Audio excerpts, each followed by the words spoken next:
করবে, কোনটা? ক্ষমা স্বীকার করবে। তাহলে এতক্ষণ গাল দিচ্ছিল কেন? এতক্ষণ ওর যে কতটা মানে দাম, ওই ব্যক্তির যে কতটা ওয়েট, এটা ওর জানা ছিল না, এই জন্য গালাগালি করছিল। ঠিক তেমন যারা আমরা প্রতিটি জলসার শ্রোতা, তিন কোয়ালিটির হয়। প্রত্যেক জলসার শ্রোতা তিন কোয়ালিটির হয়। এক কোয়ালিটি হচ্ছে তারা শোনে। দুই নম্বর কোয়ালিটি তারা জিলাপি বাদাম কিনতে আসে, মেলা থেকে চলে যায়। আর 3 নম্বর কোয়ালিটি হচ্ছে যারা আমল করবে, দুটো একটা কথা এই নিয়েতেও কারা আসে, আসে না? অনেক জনে আসে। তা আমরা এই তিনটের ভিতরে কোন দলে থাকবো? আমল বুঝে বলছেন না? না বুঝে? বুঝে। তাহলে তো আলহামদুলিল্লাহ। আমার পাশে মাস্টার মশাই বসে আছেন, জ্ঞানী মানুষ, আল্লাহ ওনাকে হায়াতে তাইয়্যিবা দান করুক। মুসাফির মানুষ, উনি অসুস্থ, আল্লাহ ওনাকে শিফায়ে কুল্লে দান করুক, আমিন। তা আমি আপনাদেরকে এই জায়গাটা সম্পর্কে একটা সহিহ বুখারী হাদিস আপনাদের সামনে পেশ করছি। আমাদের নবী মুহাম্মদ সাল্লাল্লাহু আলাইহি ওয়াসাল্লামের কাছে, তার আগে বলে দিই, আমি বেশি সুরসার করে বলি না, এটা আপনারা সোশ্যাল মিডিয়া দেখেছেন। আমি একটা করেই বলি। আল্লাহ নবী সাল্লাল্লাহু আলাইহি ওয়াসাল্লামের কাছে একটা ছেলে এসেছে। কটা ছেলে? একটা। এসে বলছেন যে আল্লাহ রাসূল, রাজুলাইনে কানা ফি বানি ইসরাঈলা আহাদুহুমা আলিমান। বানি ইসরাইল এই গোত্রে দুটি লোক আছে, দুটি লোক। এক হচ্ছে আলেম। আলেমের কাজ কি না? ইউসাল্লিল মাকতুবাতা সুম্মা ইয়াজলিসু ফায়ুআল্লিমুন নাস। ফরজ নামাজ পড়ে পড়ে মানুষের দিকে মুখ করে কিয়ামত, জান্নাত, জাহান্নাম, মিজান, ফুলসিরাত, কবর, এইসব ব্যাপারে আলোচনা করে একজন আলেম। আল আখির, ছেলেটি তখন বলছেন আল্লাহর নবী, আর একজন লোক আছে, ইয়াসুমুন নাহার ওয়া ইয়াকুমুল লাইল, যে লোকটা সারা দিন নফল রোজা রাখে আর সারা রাত তাহাজ্জুদ পড়ে। লোক কটা? দুটো। একজন আলেম ফরজ নামাজের পরে মুসল্লিদেরকে নিয়ে বসে দিনের কথা আলোচনা করে। নাম্বার 2, একজন হচ্ছে আবেদ, সারা রাত তাহাজ্জুদ পড়ে, সারা দিন রোজা রাখে। ছেলেটি আবার আল্লাহর নবীকে বলছেন, আল্লাহর নবী, আইয়ুহুমা আফজালু, আপনি বলুন এই দুইজন লোকের ভিতরে আল্লাহর নিকটে সব থেকে প্রিয় কে? দাঁড়ান, আল্লাহর নবীকে প্রশ্ন করছেন ছেলেটি। তখন আল্লাহর নবী সাল্লাল্লাহু আলাইহি ওয়াসাল্লাম বলছেন, ফাজলু হাযাল আলিম ইউসাল্লিল মাকতুবাতা সুম্মা ইয়াজলিসু ফায়ুআল্লিমুন নাস। এই প্রশ্নকারী যুবক, এদিকে এসো। শোনো, তুমি আমাকে জিজ্ঞেস করলে না যে দুজনের ভিতরে কে সব থেকে আল্লাহর নিকটে বেশি উত্তম? আমি মুহাম্মদ সাল্লাল্লাহু আলাইহি ওয়াসাল্লাম বলছি, ওই আলেম আর ওই শ্রোতারা উত্তম যারা বসে দ্বীনের জ্ঞান অর্জন করছেন। কার থেকে উত্তম? তার মানে যে লোকটা সারা দিন নফল রোজা রাখে, যে লোকটা সারা দিন নফল রোজা রাখে, যে লোকটা সারা রাত তাহাজ্জুদ নামাজ পড়ে, ওই লোকটা যতটা আল্লাহকে খুশি করতে না পারে, আল্লাহর কাছে যতটা নেকি অর্জন করতে না পারে, তার থেকে বেশি উত্তম ওই লোকটা যে লোকটা দ্বীনের জ্ঞান শেখার জন্য একটা মজলিসে বসে থাকে। বুঝতে পারছেন এখন আপনি কোন জায়গাতে আছেন? অনুভব করতে পারছেন? পারছেন? যদি পারেন তাহলে আপনার শুনতে মজা লাগবে। আর দ্বিতীয় আরেকটা কথা আপনাকে বলে রাখছি, এটা আরো বড় কথা। আপনাদের মোল্লাডিহি গ্রাম, একটা লোক তাহাজ্জুদ নামাজ পড়তে পড়তে পড়তে পড়তে সেজদাতে গিয়ে মারা গেছে। নামাজ পড়তে সেজদাতে গিয়ে মারা গেছে। বলুন তো লোকটা জান্নাতে যাওয়ার চান্স আছে না জাহান্নামে যাওয়ার চান্স আছে? কোনটা? সবাই বলুন কোনটা? আচ্ছা, জান্নাতে কারা? সবাই জান্নাতে, সবাই জান্নাতে, তাই না? আসলে আমরা ভেবে নিয়েছি যে জান্নাতটা মনে হয় আমার বাপের বাড়ির সম্পত্তি, এমনি মনে হয় পেয়ে যাব, তাই না? হ্যাঁ, আমি বাংলাদেশে যাই, আপনাদের হিলি দিয়ে পার হই, হিলি দিয়ে সামান্য একটা তার কাটার বেড়া পার হতে গেলে কত জায়গায় চেকিং না, কত জায়গায়। প্রথমে যাই, পাসপোর্ট জমা দাও, চোখের ফটো করো, হাতের টিপ সই দাও, তারপরে সিগনেচার করো, কি জন্যে যাবে, কার বাড়ি যাচ্ছ, কার মাধ্যমে যাচ্ছ, কেন যাচ্ছ, তুমি এই বর্ডার দিয়ে কেন এলে, কলকাতার দিকে বেনাপোল বর্ডার ছিল, মানে নানান রকমের ইমিগ্রেশনের চেক। তারপরেও আমার দাড়িওয়ালা লোকের চেক একটু বেশি, এটাও একটা ব্যাপার আছে। তার মানে সামান্য একটা কাঁটা তারের বেড়া পার হতে গেলে এত যদি চেক করা লাগে। আল্লাহ সুবহানাহু ওয়া তাআলা বলছেন, ওয়া ইনাবাম ওয়া কাযবা ওয়া যাইতুনা ওয়া নাখলা ওয়া হাদাইকা ওয়া গুলবা ওয়া ফাকিহাতাও ওয়া আব্বা। কোরআন মাজিদ এসেছে জান্নাত মানে আপেল। কেউ যদি মনে মনে ভাবে আপেল খাবো, এমনিতে আপেল চলে আসবে। কেউ যদি মনে করে আমি বেদানা খাবো, এমনিতেই বেদানা চলে আসবে। কেউ যদি মনে করে কলা খাবো, এমনিতেই কলা চলে আসবে, চাইতে হবে না। কি বললাম বুঝলেন? এত বড় একটা জান্নাত, আপনি এখানে যাবেন, আপনি কি ভাবছেন তাহাজ্জুদ পড়লেই জান্নাত? তাহাজ্জুদ পড়তে পড়তে যে লোকটা মারা গেছে ওর সর্বপ্রথম হিসাব হবে তাহাজ্জুদ নামাজ পড়ার আগে এশার নামাজ পড়ে যে ভাত খেয়েছে ওই চাল কোথা থেকে এসেছে আগে বল, আগে চালের হিসাব দে। কি বলছি বুঝতে পারছেন না? আব্বা মারা গেছে, বুনের জমিগুলো ফাঁকি দিয়ে লিখে নিয়েছে, এখন ওই জমি চাষ করে চাল জুত করে ভাত খেয়ে তাহাজ্জুদ নামাজে দাঁড়িয়েছে, কবুল হবে? হবে? কোশ্চিনকালেও নয়, কখনোই নয়। তার মানে বোঝা যাচ্ছে যে আপনার নামাজ কবুল হওয়ার আগে এই যে পোশাক কোন টাকা থেকে এসেছে, এটা আপনার খাদ্যটা হালাল কিনা, আপনি যে পানিতে মোটরে গোসল করেছেন এটা হুক মারা নয় তো? মিটার আছে না হুক? অনেকজন হুকও আছে। এই হুক মারা মেশিনে পানি তুলে অজু করে যদি মসজিদে যান, কি কবুল হবে? সারা রাত যদিও তাহাজ্জুদে শুয়েই থাকে বা বসেই যদি থাকে, কবুল হবে না। তার মানে বোঝা যাচ্ছে একটা মানুষ তাহাজ্জুদ পড়লেই যে জান্নাতে যাবে তার 10 পয়সাও কোনো সিওরিটি নাই, আছে? নাই। এবার আল্লাহ নবী সাল্লাল্লাহু আলাইহি ওয়াসাল্লামের চমৎকার একটা হাদিস শুনুন। আমি হাদিস কোরআনের বাইরে কিছু বলি না, বুঝলেন তো? আর আমি এই সত্য কথাগুলো সব বলে দিই আর লোক আমাকে বলে বিতর্কিত লোক, অথচ আমি শুধু সত্য কথাটা বলে দিই। এটা আমার সব থেকে বড় অপরাধ। আমি আপনার সামনে আজকে 2 ঘন্টা বক্তব্য রাখবো। আচ্ছা দেখুন তো এই 2 ঘন্টাতে আপনার পক্ষে বা বিপক্ষে বা আমি কোনো দল করি এটা আপনি বুঝতে পারছেন কিনা দেখবেন তো, যে এই লোকটা মনে হয় অন্য কোনো দলের লোক না। আমি আপনারই ঘরের ছেলে, শুধু আপনার আর অন্য হুজুরের সঙ্গে ডিফারেন্স এটা যে অন্য হুজুর একটু মেপে কথা বলে ভয়ে ভয়ে করে, আর আমি যেটা হাদিসে আছে কোরআনে আছে বলে দেবো, আপনি রাগ করলেও কি, দাওয়াত করলেও কি, না করলেও কি, এটাই আমার ডিফারেন্স, আর কিছুই নাই। কোরআন যদি আপনার বিপক্ষে চলে যায় রাগ করবেন না তো? অসুবিধা নেই।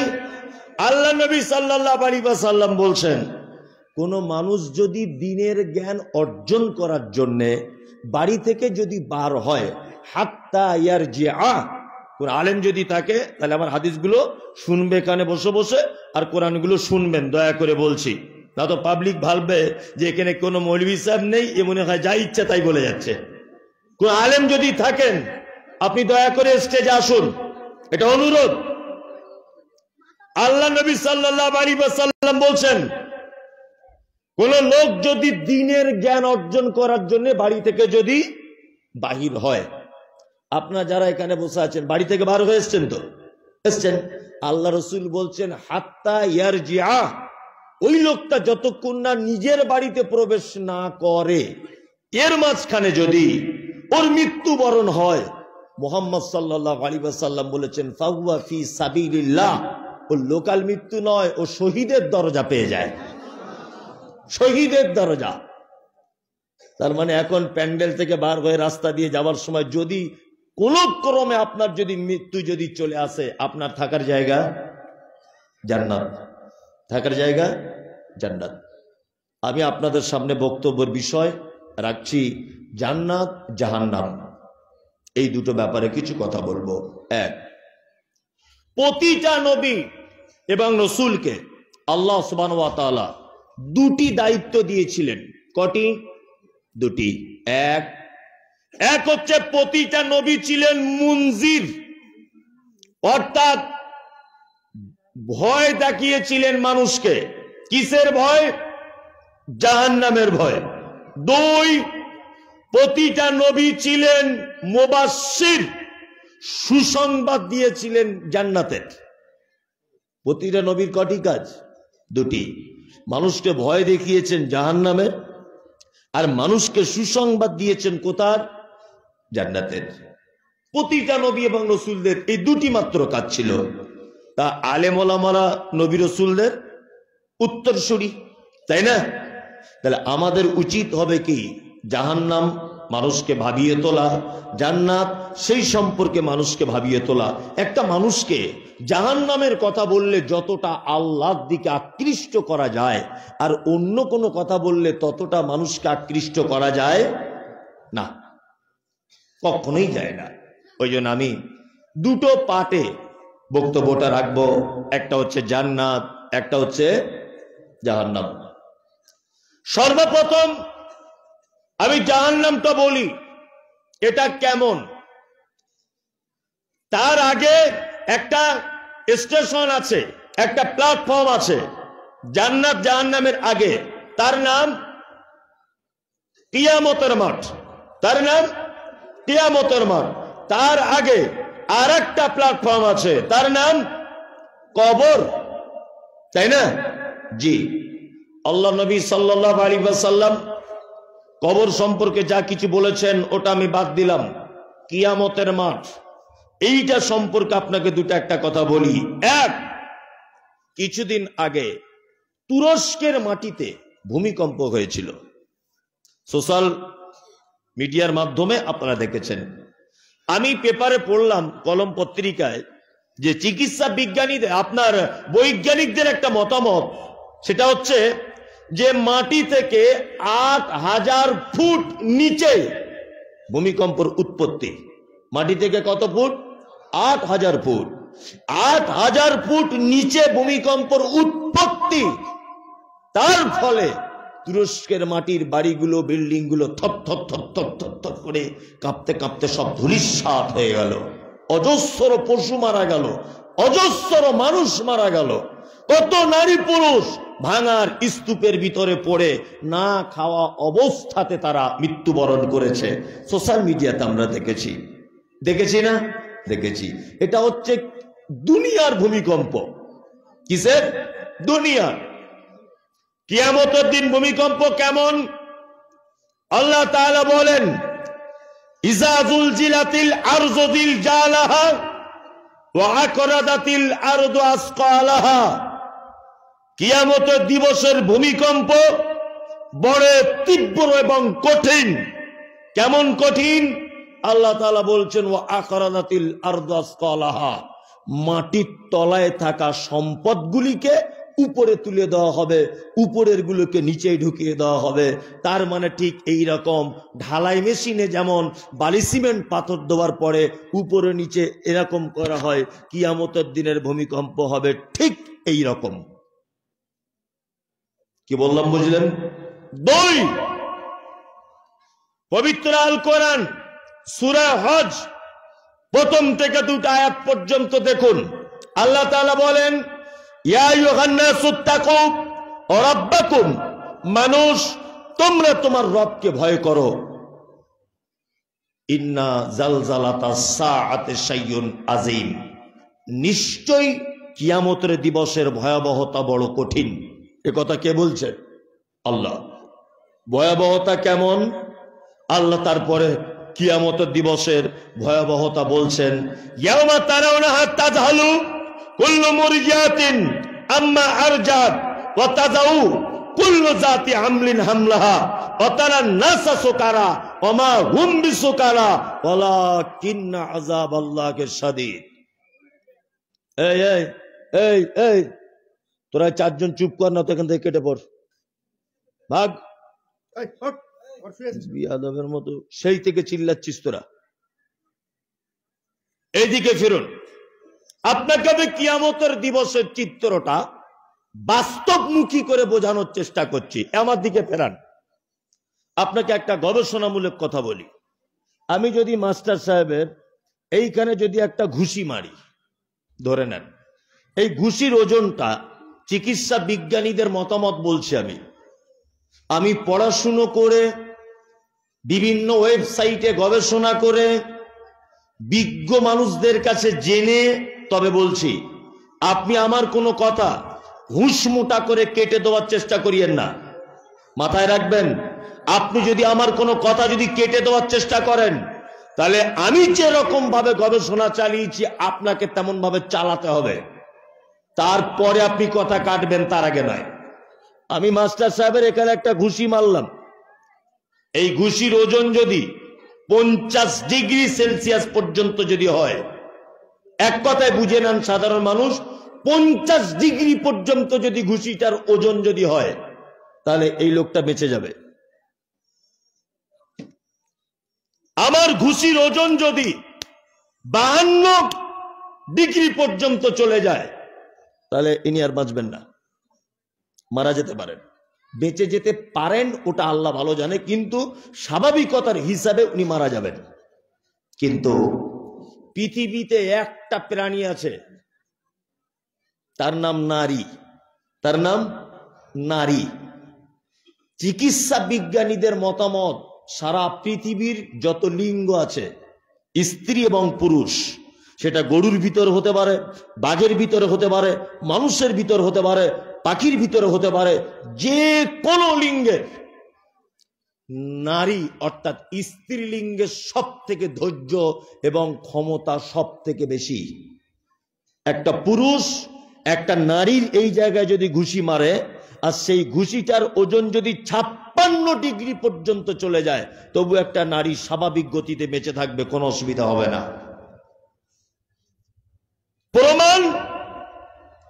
প্রমাণ হচ্ছে এই, ফ্রান্সের একজন বিজ্ঞানী গবেষণা করে তিনি বলছেন যে একটা মহিলার বাচ্চা হবার সময়তে যে কষ্ট হয়, এই বাচ্চা যদি পুরুষের হতো নরমালে, তাহলে 100-র ভিতরে 85% পুরুষ মারা যেত।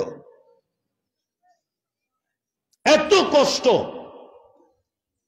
আপনার আপনি বিস্ময় অভিভূত হচ্ছেন না যে আপনি সব কথাগুলো বলছেন? আপনার অন্তরটা একটু নরম হচ্ছে না আল্লাহর ব্যাপারে? এই দেখুন, আল্লাহ তাআলা বলছেন, ইয়াউমা তারাউনাহা তাযহালু কুল্লু মুরজিআতিন আম্মা আরজাত ওয়া তাযাউ কুল্লু যাতি হামলিন হামলাহা ওয়া তারান নাসা সুকারা ওয়া মা হুম বিসুকারা ওয়ালাকিন্না আযাবাল্লাহি শাদীদ। পৃথিবীর সবথেকে কষ্ট মা তার বাচ্চা প্রসব করা।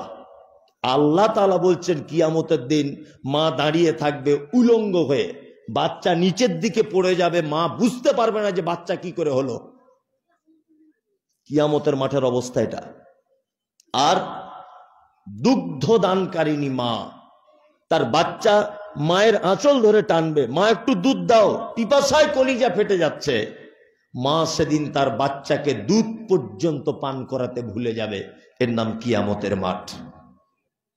মানুষগুলিকে দেখতে পাওয়া যাবে অমা হুম বিসুকারা, মানুষগুলিকে দেখতে পাবে যে তারা মদ পান করেছে, মাথা টলমল টলমল করছে, আল্লাহ তাআলা বলছেন অমা হুম বিসুকারা, একজনও মদ পান করেনি, ওয়ালাকিন্না আযাবাল্লাহি শাদীদ, শুধু আমার কঠিন আযাবের ভয়ে তারা সব মাতালের মতো করে ঘুরছে। এর নাম কিয়ামতের মাঠ। আম্মা জান আয়েশা সিদ্দিকা রাদিয়াল্লাহু তাআলা আনহা তিনি বলেন, আল্লাহ নবী সাল্লাল্লাহু আলাইহি ওয়াসাল্লাম বলেছেন যে কিয়ামতের মাঠে নারী উলঙ্গ অবস্থায় দাঁড়িয়ে থাকবে, পুরুষ খাতনাবিহীন অবস্থায় উলঙ্গ হয়ে কিয়ামতের মাঠে দাঁড়িয়ে থাকবে। আম্মা জান আয়েশা আল্লাহর নবীকে বলছেন, আল্লাহর নবী আপনি বলুন তাহলে কি পুরুষ নারীর দিকে দেখবে না, নারী পুরুষের দিকে দেখবে না যদি দুজনেই তারা উলঙ্গ হয়ে থাকে? আল্লাহর নবী বলছেন, আয়েশা দেখনা তো বহু দূর কি বাত হ্যায়। আয়েশা, আরে নারী পুরুষের দিকে দেখা আর পুরুষ নারীর দিকে দেখা এটা তো অনেক কঠিন ব্যাপার। একজন মেয়ে যে উলঙ্গ হয়ে থাকবে, তার পরনে যে কাপড় থাকবে না, এটাই সে বুঝতে পারবে না, এর নাম কিয়ামতের মাঠ। বুঝতে পারছেন দিনটা সেদিন কেমন হবে? প্রতিটা মানুষকে আমার রবের সামনে কি দাঁড়াতে হবে, হিসাব দেওয়া হবে। কঠিন না সহজ? খুব কঠিন, তাই না? চলুন আপনাকে এবার বলে দিই, কিয়ামতের দিনে মানুষ তিনটে দলে বিভক্ত হবে। কটা? তিন। এক, আসহাবুল ইয়ামিন, আল্লাহ সুবহানাহু ওয়া তাআলার ডান দিকে তারা থাকবে। দুই, আসহাবুশ শিমাল, আল্লাহ সুবহানাহু ওয়া তাআলার বাম দিকে থাকবে। তিন, ওয়াস-সাবিকুন আস-সাবিকুন, আল্লাহ সুবহানাহু ওয়া তাআলার সামনে থাকবে একটা দল। ভালো করে বুঝবেন, ডান দিকে মোবাইল বাজাচ্ছে কে, এইদিকে ফিরুন, কেউ ডিস্টার্ব করিয়েন না। আমি বহু দূর থেকে এসেছি, একটা আমি হাদিস কোরআনের বাইরে কথা বলবো না। আমি প্রথম থেকে বলেছি যে এলাকায় যদি কোনো মুফতি সাহেব, কোনো হুজুর বা কোনো হাফেজ সাহেব যদি থাকে, প্রয়োজনে আপনি স্টেজ আমার পাশে এসে বলুন, বসুন, আমি কোন জায়গায় ভুল বলছি আপনি আমাকে নক করুন, এতেও আমি প্রস্তুত, তবে আপনি ডিস্টার্ব করবেন না, বিনীত অনুরোধ। এক, তিনটে দল আপনাকে দেখালাম। এক, আল্লাহর ডান দিকে, আল্লাহর বাম দিকে, আর একটা সামনে। ডান দিকে আর বাম দিকে যারা হবে তারা হবে আপনার আমার মতো সলিমউদ্দিন, কলিমউদ্দিন, তোবরেজ আলী, ফটিক ভাই, ফিটু ভাই, এরা ডান দিকে বাম দিকে। আর সামনে কারা থাকবে? চার কোয়ালিটির লোক। এক, নবীগণ। দুই, সাহাবীগণ। তিন, শহীদগণ। চার, সালেহীন, সৎকর্মশীলগণ। আল্লাহ সুবহানাহু ওয়া তাআলার সামনে থাকবে। তিন দলের ভিতরে দুটো দল জান্নাতে চলে যাবে, একটা দল বিপদে পড়বে। ডান হাতে যারা থাকবে আল্লাহর, তারা জান্নাতে যাবে, যারা সামনে থাকবে তারা জান্নাতে যাবে, বিপদে পড়ে যাবে। বাম দিকে যারা থাকবে আল্লাহ সুবহানাহু ওয়া তাআলার, এদের জন্য বড় বিপদ, এদের থাকার জায়গা জাহান্নাম। কোথায়? জাহান্নাম। ওই জন্য যখন দোয়া করবেন আল্লাহর কাছে, সর্বক্ষণ দোয়াতে এটা বলবেন যে আল্লাহ, কিয়ামতের দিনে তুমি আমার ডান হাতের লোক করে নিও। বাম হাতের যদি করো, থাকার জায়গা জাহান্নাম। জাহান্নাম খুব কঠিন ও জটিল। আল্লাহ নবী সাল্লাল্লাহু আলাইহি ওয়াসাল্লাম একটা মানুষ জাহান্নাম থেকে বাঁচার শেষ উপায় বলতে গিয়ে বলেছেন, ইত্তাকুন নার, তোমরা জাহান্নাম থেকে বাঁচো, ওয়ালাউ বিশিক্কি তামারিন, খাজুর খাওয়ার পরে যে আঁঠিটা বার হয়, ওই আঁঠিটা আল্লাহর রাস্তায় দান করে দিয়ে জাহান্নাম থেকে বাঁচো। শেষ উপায়, জাহান্নাম থেকে বাঁচার শেষ উপায়। আল্লাহ নবী সাল্লাল্লাহু আলাইহি ওয়াসাল্লাম বলেছেন, তুমি নিঃস্ব, তোমার কিচ্ছু নেই জাহান্নাম থেকে বাঁচার, তবে একটা কাজ করো, খাজুর খেয়ে যে আঁঠিটা থাকে, ওই আঁঠিটা হলেও আল্লাহ রাস্তায় দান করে জাহান্নাম থেকে বাঁচো। তার মানে এখান থেকে দুটো জিনিস প্রমাণ হয়। এক, দান করার মাধ্যমেই জাহান্নাম থেকে বাঁচা যায়। জাহান্নাম থেকে বাঁচার মূল উপায় কি? দান। দুটো কথা হচ্ছে, এই দান মারাত্মক মূল্যবান সম্পদ হোক আর কম দামির হোক, এটা বড় বিষয় নয়।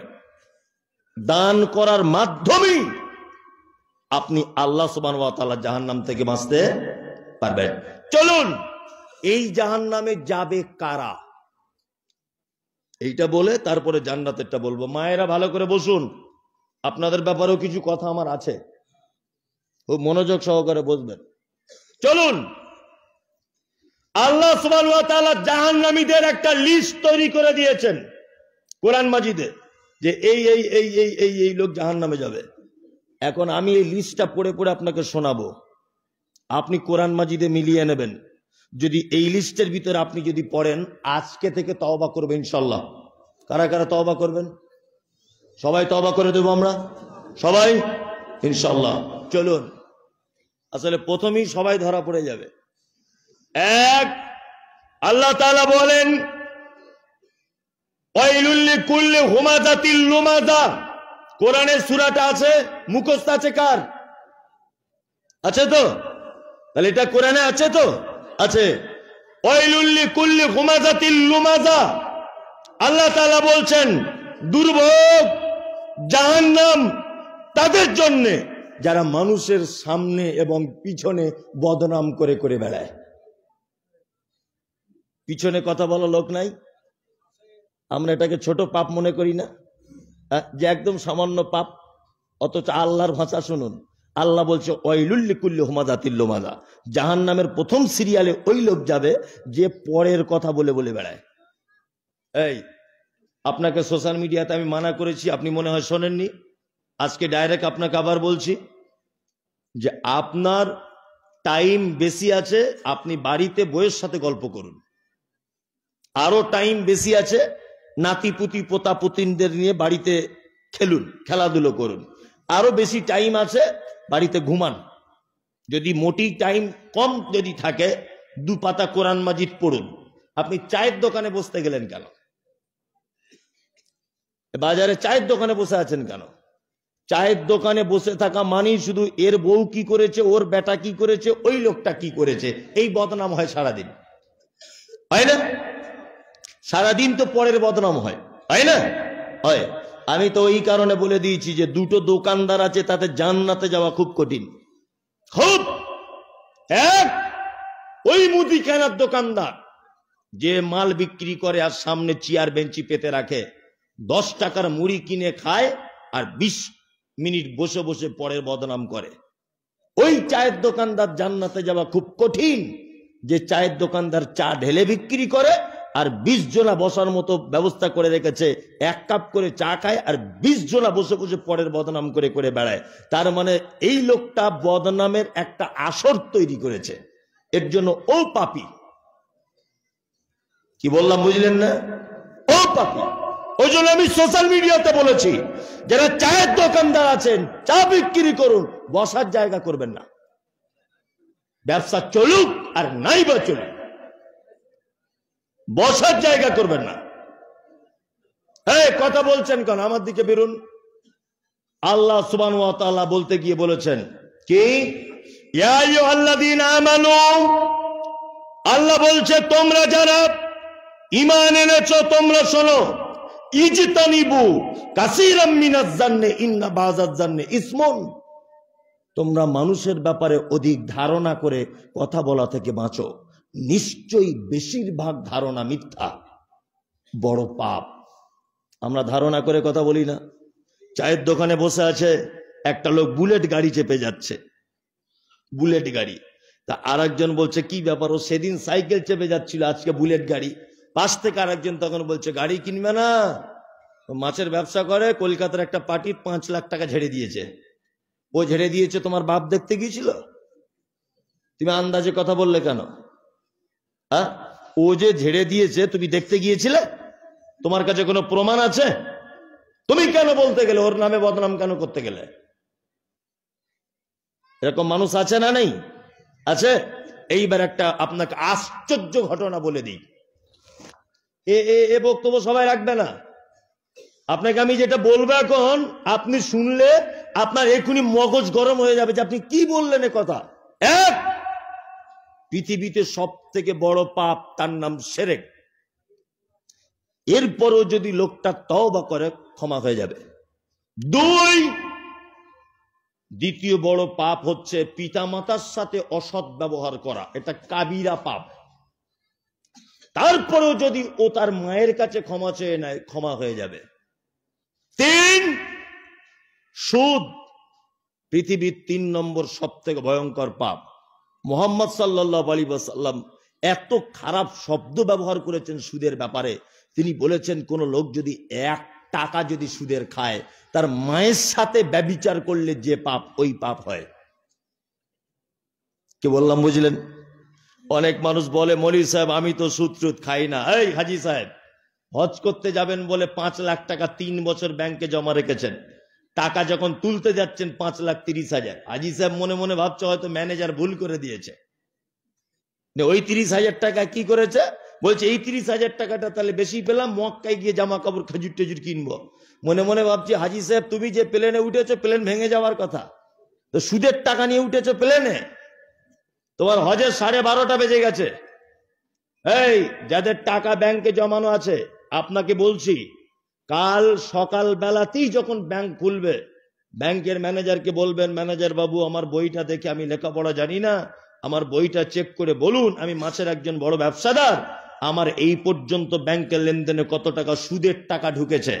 কাল সকালের ভিতরে যদি আপনি এ টাকা বার যদি না করেন, আপনার মা মারা গেছে, কবরে শুয়ে আছে না? আপনার মা কিন্তু মোল্লাডিহির খুব ভালো মেয়ে ছিল, খুব আল্লাহওয়ালি মেয়ে।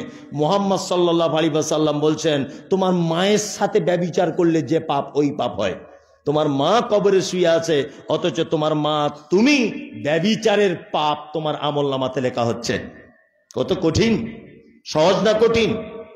কাল সকাল হতে হতে ব্যাংকে গিয়ে টাকা আস্তে আস্তে করে বার করে ফেলতে হবে।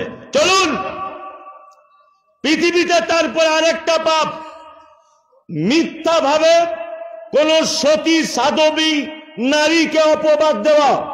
4 নম্বর বড় পাপ, এতিমের সম্পদ অন্যায়ভাবে ভোগ করা। 5 নম্বর বড় পাপ, মিথ্যা সাক্ষ্য প্রদান করা। 6 নম্বর বড় পাপ, অন্যায়ভাবে কাউকে হত্যা করা। এত বড় বড় পাপ করার পরেও একটা মানুষ সুদ খেয়ে খেয়ে কোটি টাকার মালিক হয়ে গেছে। ওই লোকটা যদি রাতের অন্ধকারে উঠে 2 ফোঁটা চোখের পানি ফেলে দিয়ে খুব কাঁদে আর বলে, আল্লাহ যা করেছি শয়তানের চক্রান্তে, দয়া করে তুমি আমাকে ক্ষমা করে দাও। আল্লাহ বলছে, তোর সুদের কত বড় পাপ রে, তোর যত বড় পাপ তার থেকে বেশি বড় আমার ক্ষমা।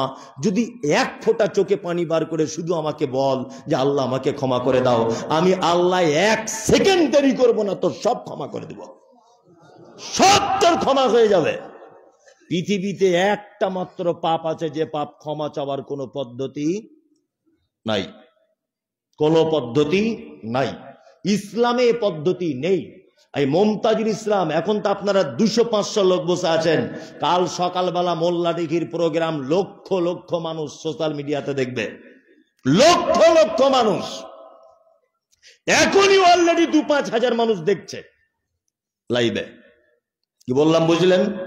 আপনার কাছে অনুরোধ, আপনি ভাববেন না যে মুমতাজুল ইসলাম মনে হয় আমাদেরকে ভয় দেখিয়ে চলে গেল। ইসলামে কোন আলেম যদি এটা প্রমাণ যদি করতে পারে যে পৃথিবীতে একটা পাপ আছে, পাপ ক্ষমা চাওয়ার মুহাম্মদ সাল্লাল্লাহু আলাইহি ওয়াসাল্লাম কোন পদ্ধতি বলেছেন, আমি জিভ কেটে ফেলে দিব। এ পাপের কোনো পদ্ধতি নেই, তার নাম গীবত, পরনিন্দা। শুনুন, একটা কথা আপনাকে বলে দিই, পৃথিবীতে একটা পাপ আছে যে পাপের বাচ্চা হয়, যে পাপের কি হয়, বাচ্চা হয়, তার নাম পরনিন্দা, গীবত।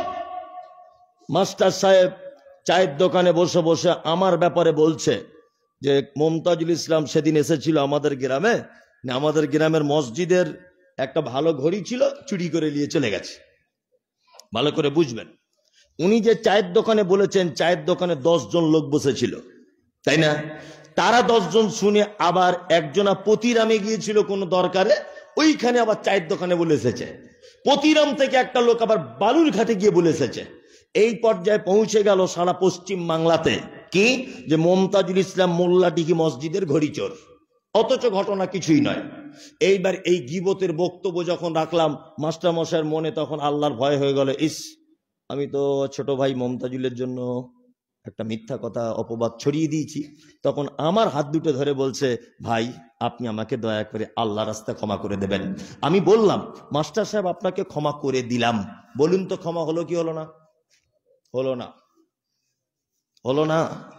কারণ আমি ক্ষমা করে দিলাম, কিন্তু আমার পাপের যে বাচ্চা বার করেছে, এত লোকের কাছে ক্ষমা কে চাইবে?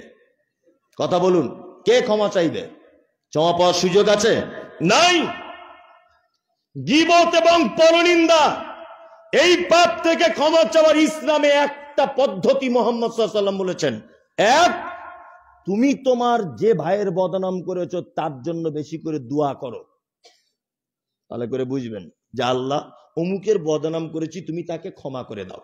দুই, যে মজলিসে তুমি তোমার ভাইয়ের বদনাম করেছো ওই মজলিসে তার বেশি করে সুনাম করো।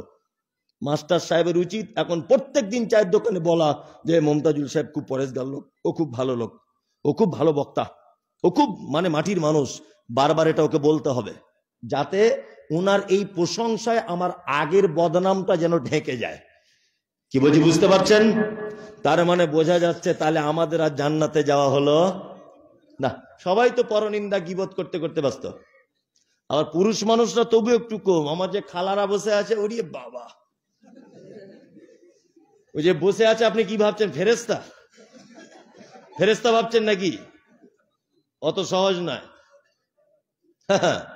ও বসেই বলছে, বুবু তুই কিসে এলি? আমি টোটোয় করে। তো সে নন্নদের হাত ভেঙেছিল, কেমন আছে? ভালো আছে। ও এই গল্প চলছে। তো স্বামী আগের মতো আর জ্বালায়? বলছে না, আগের মতো আর নাই। তো শাশুড়ি কি এখনো সেই দজ্জালি আছে? বলছে না, এখন নরম হয়েছে, বয়স হয়েছে তো।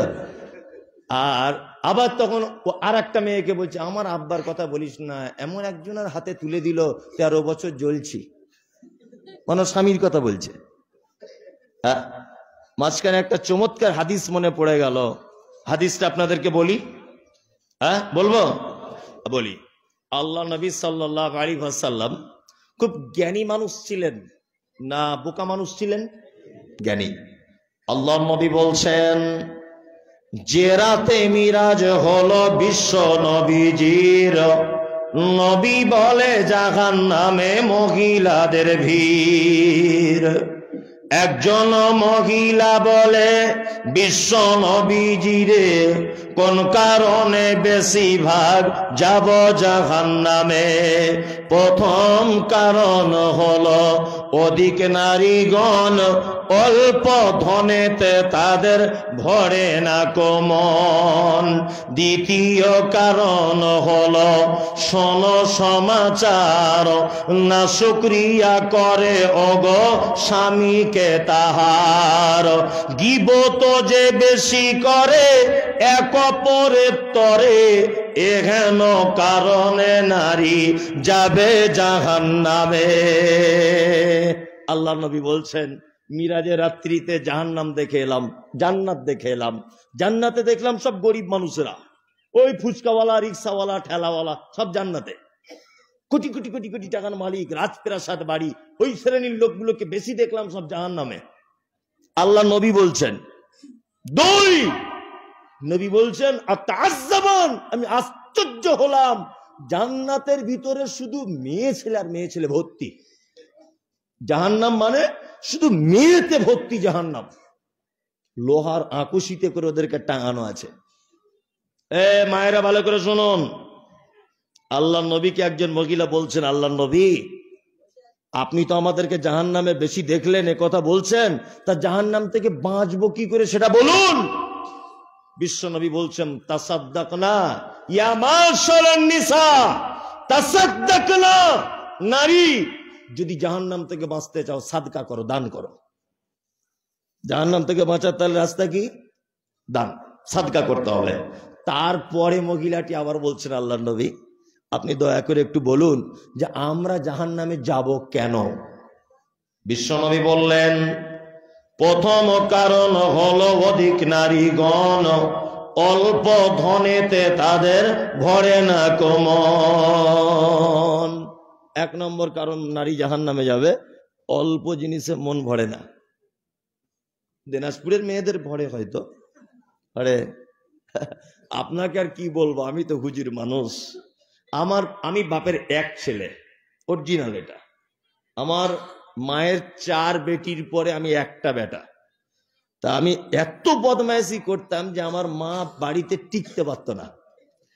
আমাকে ধরে বেঁধে, আমার মনে আছে, হাত বেঁধে, তখন সে কয়লার ইঞ্জিনের ট্রেন চলতো, আমার এখনো মনে আছে, হাত বেঁধে আমার আব্বা আমাকে নিয়ে যাচ্ছে, বলছে চল মাদ্রাসায় ভর্তি করবো তোকে, তো মাদ্রাসা ছাড়া তুই জব্দ হবি না। মানে এত বদমাইশ ছিলাম আমি। তা আল্লাহ পড়াশুনো করেছি, কবুল করেছে। এখন সারা বাংলা, এদিকে বিহার, এদিকে ঝাড়খণ্ড, আসাম, বাংলাদেশ, সব জায়গাতে আল্লাহ কবুল করেছে, এটা আমার কোনো হাত নেই। যাই হোক, আপনাদের দোয়াতে। তা আমি যাকে বিয়ে করেছি, বাপের এক বেটি, ধনী লোকের বেটি। তা আমি যেখান থেকে যেটা সব থেকে বেশি ভালো লাগে ওর জন্য কিনে নিয়ে যাই। আমার 2 তলা বাড়িতে মনে হয় শোকেস, আলমারি সব ওরই জামা কাপড় ভর্তি, আমার কিছুই নাই। ভালো করে বুঝবেন, আমার বোনেরা 4 বোন, তারা আবার একটা ভাবি বলে সব সময় এটা ওটা কিনে দেয়। আমার আব্বা একটা বৌমা বলে ছেলে বাড়ি থাকে না, সব সময়তেই দেয়।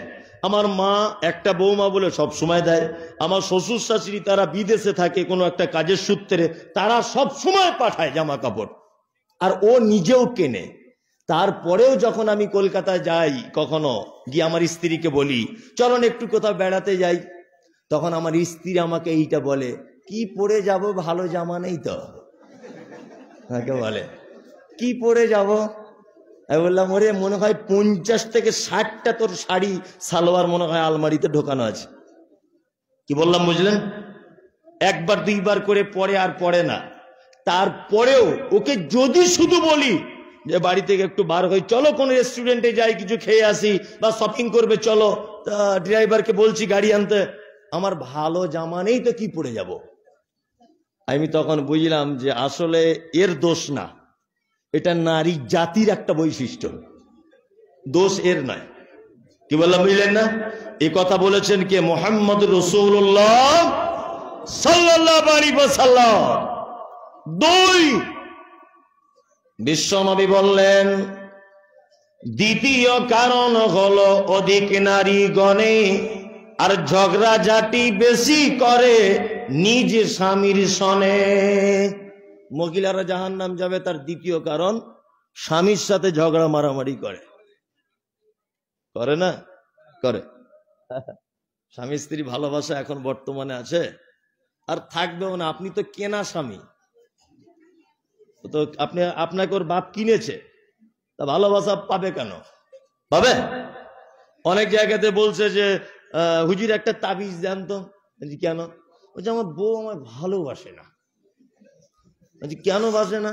কি জানি, বুঝতে পারছি না, আমার সবই আছে, বউ ভালোবাসে না, অন্য জনের উপরে টান। তখন আমি বলছি বিয়ে করার সময় ক টাকা নিয়েছিলা? বেশি লিনি, 1.5 লাখ টাকা ক্যাশ নিয়েছিলাম। এমনিতেই তো অন্য জায়গায় ও করবে, অন্য জায়গায় মনটা এমনিতেই থাকবে। তোমার তো ভালোবাসার পুরুষ মানুষ তো তুমি নয়, তোমাকে কিনেছে ওর বাপ। এই স্বামী স্ত্রীতে মহব্বত হয়? হবে না। চলুন, আম্মা জান আয়েশা সিদ্দিকা রাদিয়াল্লাহু তাআলা আনহার নাম শুনেছেন? হ্যাঁ, খারাপ মহিলা না ভালো? আল্লাহু আকবার, অতুলনীয় নারী, যার তুলনা হয় না, তাই না? আম্মা জান আয়েশা বলছেন, যে গেলাসে আমি পানি পান ও করিতাম, পান করা হয়ে গেলে নবীকে দিতাম। দেখিতাম আমিও নিজ নয়নেতে, ওখানে মুখ লাগায়া নবী পান করিতেন। গোস্ত খেয়ে হাড্ডি গুলো ফেলিয়া দিতাম, চুষে চুষে খেত নবী চোখেতে দেখিতাম। আল্লাহু আকবার। আম্মা জান আয়েশা বলছেন, নবীজি আমাকে এত ভালোবাসতেন, আমি যে গ্লাসে পানি পান করেছি গ্লাসটা রেখে দিয়েছি, আল্লাহ নবীকে দেখেছি আড়া আড়া চোখে ওই জায়গাটাতেই মুখ লাগিয়ে তিনি পানি পান করতেন। আহা হা হা। আম্মা জান আয়েশা বলেন, গোস্ত খেয়ে হাড্ডি গুলো ফেলিয়া দিতাম, চুষে চুষে খেত নবী চোখেতে দেখিতাম। গোস্ত খেতাম যখন, হাড্ডিটা দস্তরখানে ফেলে দিতাম, আল্লাহ নবীকে দেখতাম ওই হাড্ডিটা আবার তুলে মুখের ভিতরে দিয়ে চিবিয়ে চিবিয়ে রস বার করে করে খেতেন। কি ভালোবাসা! আপনার স্ত্রী আপনার আটু খায়, আজ হারাম করে যা বিড়ি যা টানছে, ওই মুখের যা গন্ধ, ছি ছি ছি ছি, ওর যা মুখের গন্ধ, ওর বউ যে ওর কাছে থাকে, এটাই ও আশ্চর্য ব্যাপার। আসে ব্যাপার না? কত সুন্দর সাদা দাঁত, তরমুজের বিচির মতো করে দিয়েছে, পান খেয়ে খেয়ে, গুটকা খেয়ে খেয়ে। ঠিক বলছি না? এত সুন্দর দাঁত, মনে হচ্ছে তরমুজের বিচি, দাঁত নাই। ছি ছি ছি, একটা লজ্জা শরমও তো থাকে। একটা বিড়িখোর লোক যদি বাসে ট্রেনে ওঠে, তার ধারে পাশে টেকা যায় না। আমি শুধু ভাবি যে আল্লাহ, এর পাল্লায় কোন মহিলাটা পড়েছে, তার কত কপাল খারাপ, এর পাশেই তাকে থাকতে হয়। ছি ছি ছি ছি, মুখের যা গন্ধ। আর আম্মাজান আয়েশা আর আল্লাহর নবী সাল্লাল্লাহু আলাইহি ওয়াসাল্লামের কি প্রেম, অতুলনীয় প্রেম, ঐতিহাসিক প্রেম। আম্মাজান আয়েশা কি বলছেন, আবার রিপিট করছি কথাটা, যে গেলাসে আমি পানি পান ও করিতাম, পান করা হয়ে গেলে নবীকে দিতাম, দেখিতাম আমি অগ নিজে নয়নেতে, ওখানে মুখ লাগায়া নবী পান করিতেন। গোস্ত খেয়ে হাড্ডি গুলো ফেলিয়া দিতাম, চুষে চুষে খেত নবী, চোখেতে দেখিতাম। আল্লাহু আকবার বলে। এত প্রেম ছিল।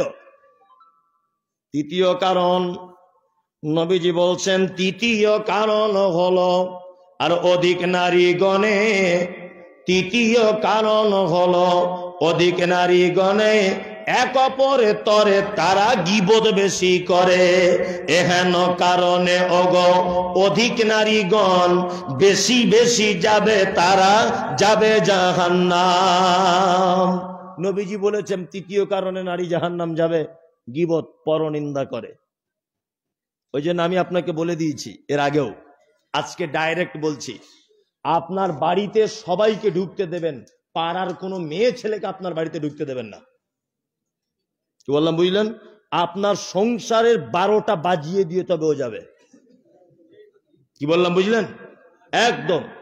পাড়ার কোনো বউ আপনার বাড়িতে ঢুকে যখন দেখবেন যে আপনার বউয়ের সাথে গুজুর গুজুর গুজুর গুজুর করে গল্প করছে, তখন ভাববেন অচিরেই আপনার সংসার 12টা বাজছে।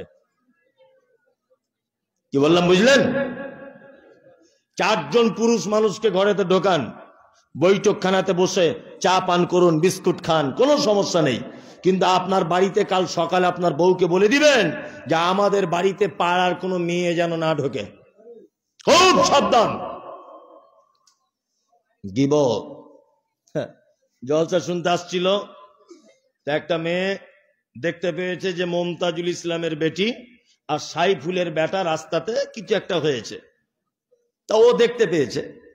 দেখতে পেয়ে আর একটা মেয়ের সঙ্গে প্যান্ডেলের ভিতরে বলছে, বুবু তোকে একটা কথা বলবো। তো বল। বলছে আল্লাহর কসম করে বল, কাউকে বলবি না। বলছে আল্লাহর কসম, আমার মরা নানির কসম, কাউকে বলবো না, তুই একবার বলি দেখ। তা বলছে মমতাজুল ইসলামের বেটি আর সাইফুলের বেটা রাস্তায় কি ঘটনা শুনেছ? বলছে না শুনিনি তো। বলছে কাউকে বলে দিও না। বলছে ঠিক আছে বলবো না। ও শুনে নিল। ও শোনার পরে মাস্টারের বহুকে গিয়ে বলছে আল্লাহর কসম বলতে মানা করেছে। শুনুন, আল্লাহর কসম বলতে মানা করেছে, তবুও তোকে বিশ্বাস করেই বলছি। ভাষাটা শুনুন, প্রথমেই বলছে আল্লাহর কসম বলতে মানা করেছে, তারপরে বলছে বিশ্বাস করে তোকেই বলছি। এর নাম কি? নারী। প্যান্ডেলে সবাই জেনে গেল এর নাম হচ্ছে নারী। আল্লাহ নবী সাল্লাল্লাহু আলাইহি ওয়াসাল্লাম বলেছেন, নারী তুমি পরনিন্দা গীবত বেশি করে করো, এই কারণে তোমার থাকার জায়গা জাহান্নাম। চলুন, পরের কথা, পরনিন্দা গীবত করলে পাপ কতটা হয় এটা একটু জেনে নেই, তাই না? জেনে নেই। আমাদের নবী মুহাম্মদ সাল্লাল্লাহু আলাইহি সাল্লাম মিরাজে গিয়েছিলেন। মিরাজে গিয়েছিলেন না? রাস্তাতে অনেক ঘটনা। এক, আল্লাহ নবী বলছেন আমি একটা লোককে দেখলাম, এই লোকটাকে রক্তের ফুটন্ত নদীতে ফেলে দেওয়া হয়েছে। লোকটা হাবুডুবু হাবুডুবু খাচ্ছে। লোকটা নদীর পাড়ে আসার চেষ্টা করছে বারবার, আর পাড়ে দেখলাম ফেরেশতারা কুইন্টাল কুইন্টাল পাথর নিয়ে দাঁড়িয়ে আছে। ও যখন রক্তের নদীর সাঁতার কেটে নদীর পাড়ে আসার চেষ্টা করছে, ফেরেশতারা তখন পাথর দিয়ে ওর মাথাটাকে ভেঙে চৌচির করে দিচ্ছে, আবার সাথে সাথে মাথা লেগে যাচ্ছে। আল্লাহ নবী জিবরিলকে বলছেন, মা হাদার রাজুল, জিবরিল লোকটি কে? তখন বিশ্ব নবীকে জানানো হচ্ছে, এটা আপনার উম্মতের ওই লোকটা যাকে রক্তের নদীতে ফেলা হয়েছে, হচ্ছে সুদখোর। দুই, বিশ্ব নবী বলছেন যে আমি আর একটু এগিয়ে গেলাম, আর একটু এগিয়ে যাবার পরে দেখতে পেলাম একদল লোক, তাদের হাতের এই নখগুলো তামা দিয়ে তৈরি করা। কি দিয়ে? তামা। আর এই নখ দিয়ে নিজের মুখের গোস্তটা ছিটছে, বুকের গোস্তটা ছিটছে। আমি জিবরিলকে বললাম, মা হাযার রাজুল, জিবরিল এরা কারা? তখন বলছে, এটা আপনার উম্মতের ওই লোকটা, যে লোকটা এর ওর কথা বলে বলে বেড়াতো, পরনিন্দা, পিছনে গীবত করে করে বেড়াতো। এর কিয়ামত পর্যন্ত সাজা হতে থাকবে। আজকে থেকে তওবা করে নেন, আর কোনোদিন পরের বদনাম দুর্নাম করতে যাবেন না। কি বললাম বুঝলেন? আর কেউ যদি আপনার কাছে পরের বদনাম করতে আসে, আপনি তাকে ডাইরেক্ট বলবেন যে এটা হচ্ছে গীবত, কাবিরা পাপ। তুমি বদনাম করে যে পাপ করছো, আমি শুনে একই পাপ। কি বললাম বুঝলেন? একদম খুব সাবধান। দুই, তাহলে যারা মানুষের পিছনে এবং সামনে বদনাম করে, এদের থাকার জায়গা জাহান্নাম।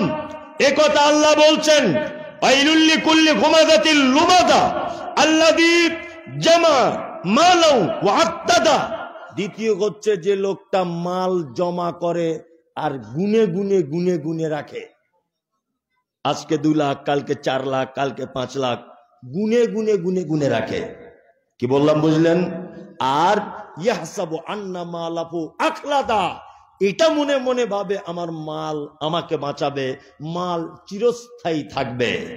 মাল কাউকে বাঁচাতে পারে? আপনাদের তো দিনাজপুরের, এই দিনাজপুরে বাড়ি মনে হয়, না উত্তর দিনাজপুরে জানি না। আপনার রাজনৈতিক জগতের বক্তব্য জাদুকর ছিলেন, কি নাম জানা নেই? বক্তব্যর জগতে প্রিয়রঞ্জন দাস মুন্সি নাম জানেন? প্রিয় বক্তব্য জগতে রাজনৈতিক দলের জাদুকর ছিলেন, বেঁচে নেই। উত্তর দিনাজপুরে বেঁচে আছে? নাই। মালদা জেলার বিখ্যাত লোক, তার নাম গনি খান চৌধুরী, বেঁচে আছে? নেই। আমাদের এই দেশের মাটিতে ভালোবাসা প্রেমের অভাবে যেমন অনেক সংসারে বিচ্ছেদ ঘটছে, অনেক সংসারে অশান্তি ঝগড়া চলছে, ঠিক তেমন তার বিপরীত দিকে আমাদেরই দেশের একজন মানুষ, তার নাম বাদশাহ শাহজাহান, স্ত্রীকে এত ভালোবাসতেন, 8 কোটি টাকা তখনকার দিনে খরচা করে তাজমহল তৈরি করেছিলেন। বেঁচে আছে? মমতাজ আছে, সেকেন্দার আছে, বামফ্রন্টের সব থেকে বড় নেতা কমরেড জ্যোতিবাবু বেঁচে আছে? নেই। সারা পৃথিবীতে কেউ বেঁচে থাকবে না। মাল বাঁচাতে পারে না। আল্লাহ তাআলা বলছেন, ইয়াহসাবু আন্না মালাহু আখলাদা। এক শ্রেণীর মানুষ তারা ভেবে নিয়েছে আমার সম্পদ আমাকে বাঁচাবে, সম্পদ চিরস্থায়ী থাকবে, কখনোই হতে পারে না। আল্লাহ তারপরে বলছেন, কাল্লা, কখনোই নয়। লায়ুম বাজান্না ফিল হুতামা, অচিরেই তোমাকে হুতামা নামক জাহান্নামে নিক্ষেপ করা হবে। ওমা আদরাকা মাল হুতামা, আল্লাহ নবীকে বলছেন, নবী আপনি হুতামা জাহান্নাম কেমন এটা আপনি জানেন? নারুল্লাহিল মুকাদা, এই জাহান্নামটা আমার প্রজ্বলিত নিজস্ব আগুন। হুতামা জাহান্নামটা কেমন? আল্লাহ বলছেন নারুল্লাহিল মুকাদা, এটা আমার প্রজ্বলিত আগুন, নিজস্ব তৈরি করা আগুন। আল্লাতি তাত্তালিউ আলাল আফইদা, এই আগুনের এত তীব্রতা যে মানুষের অন্তঃকরণ পর্যন্ত পুড়ে ছাই হয়ে যাবে। ইন্নাহা আলাইহিম মুসাদা। 2, আল্লাহ তাআলা বলছেন জাহান্নামীদেরকে বেঁধে রাখা হবে। জাহান্নামীদের জাহান্নামে কি করা হবে? বেঁধে রাখা হবে। কিসে বাঁধা হবে? আল্লাহ বলছে ফি আমাদিম মুমাদ্দাদা। এই যে থাম্বাটা দেখছেন, আল্লাহ তাআলা বলছেন এরকম আগুনে থাম্বাতে তাকে বেঁধে রাখা হবে। আচ্ছা বলুন, এবার আপনাদেরকে একটা কথা বলছি, কোন মানুষকে যদি এখানে বলা হয়, আল্লাহ যদি বলে এই তুই এখানে বস, ও উঠে দাঁড়াতে পারবে? পারবে?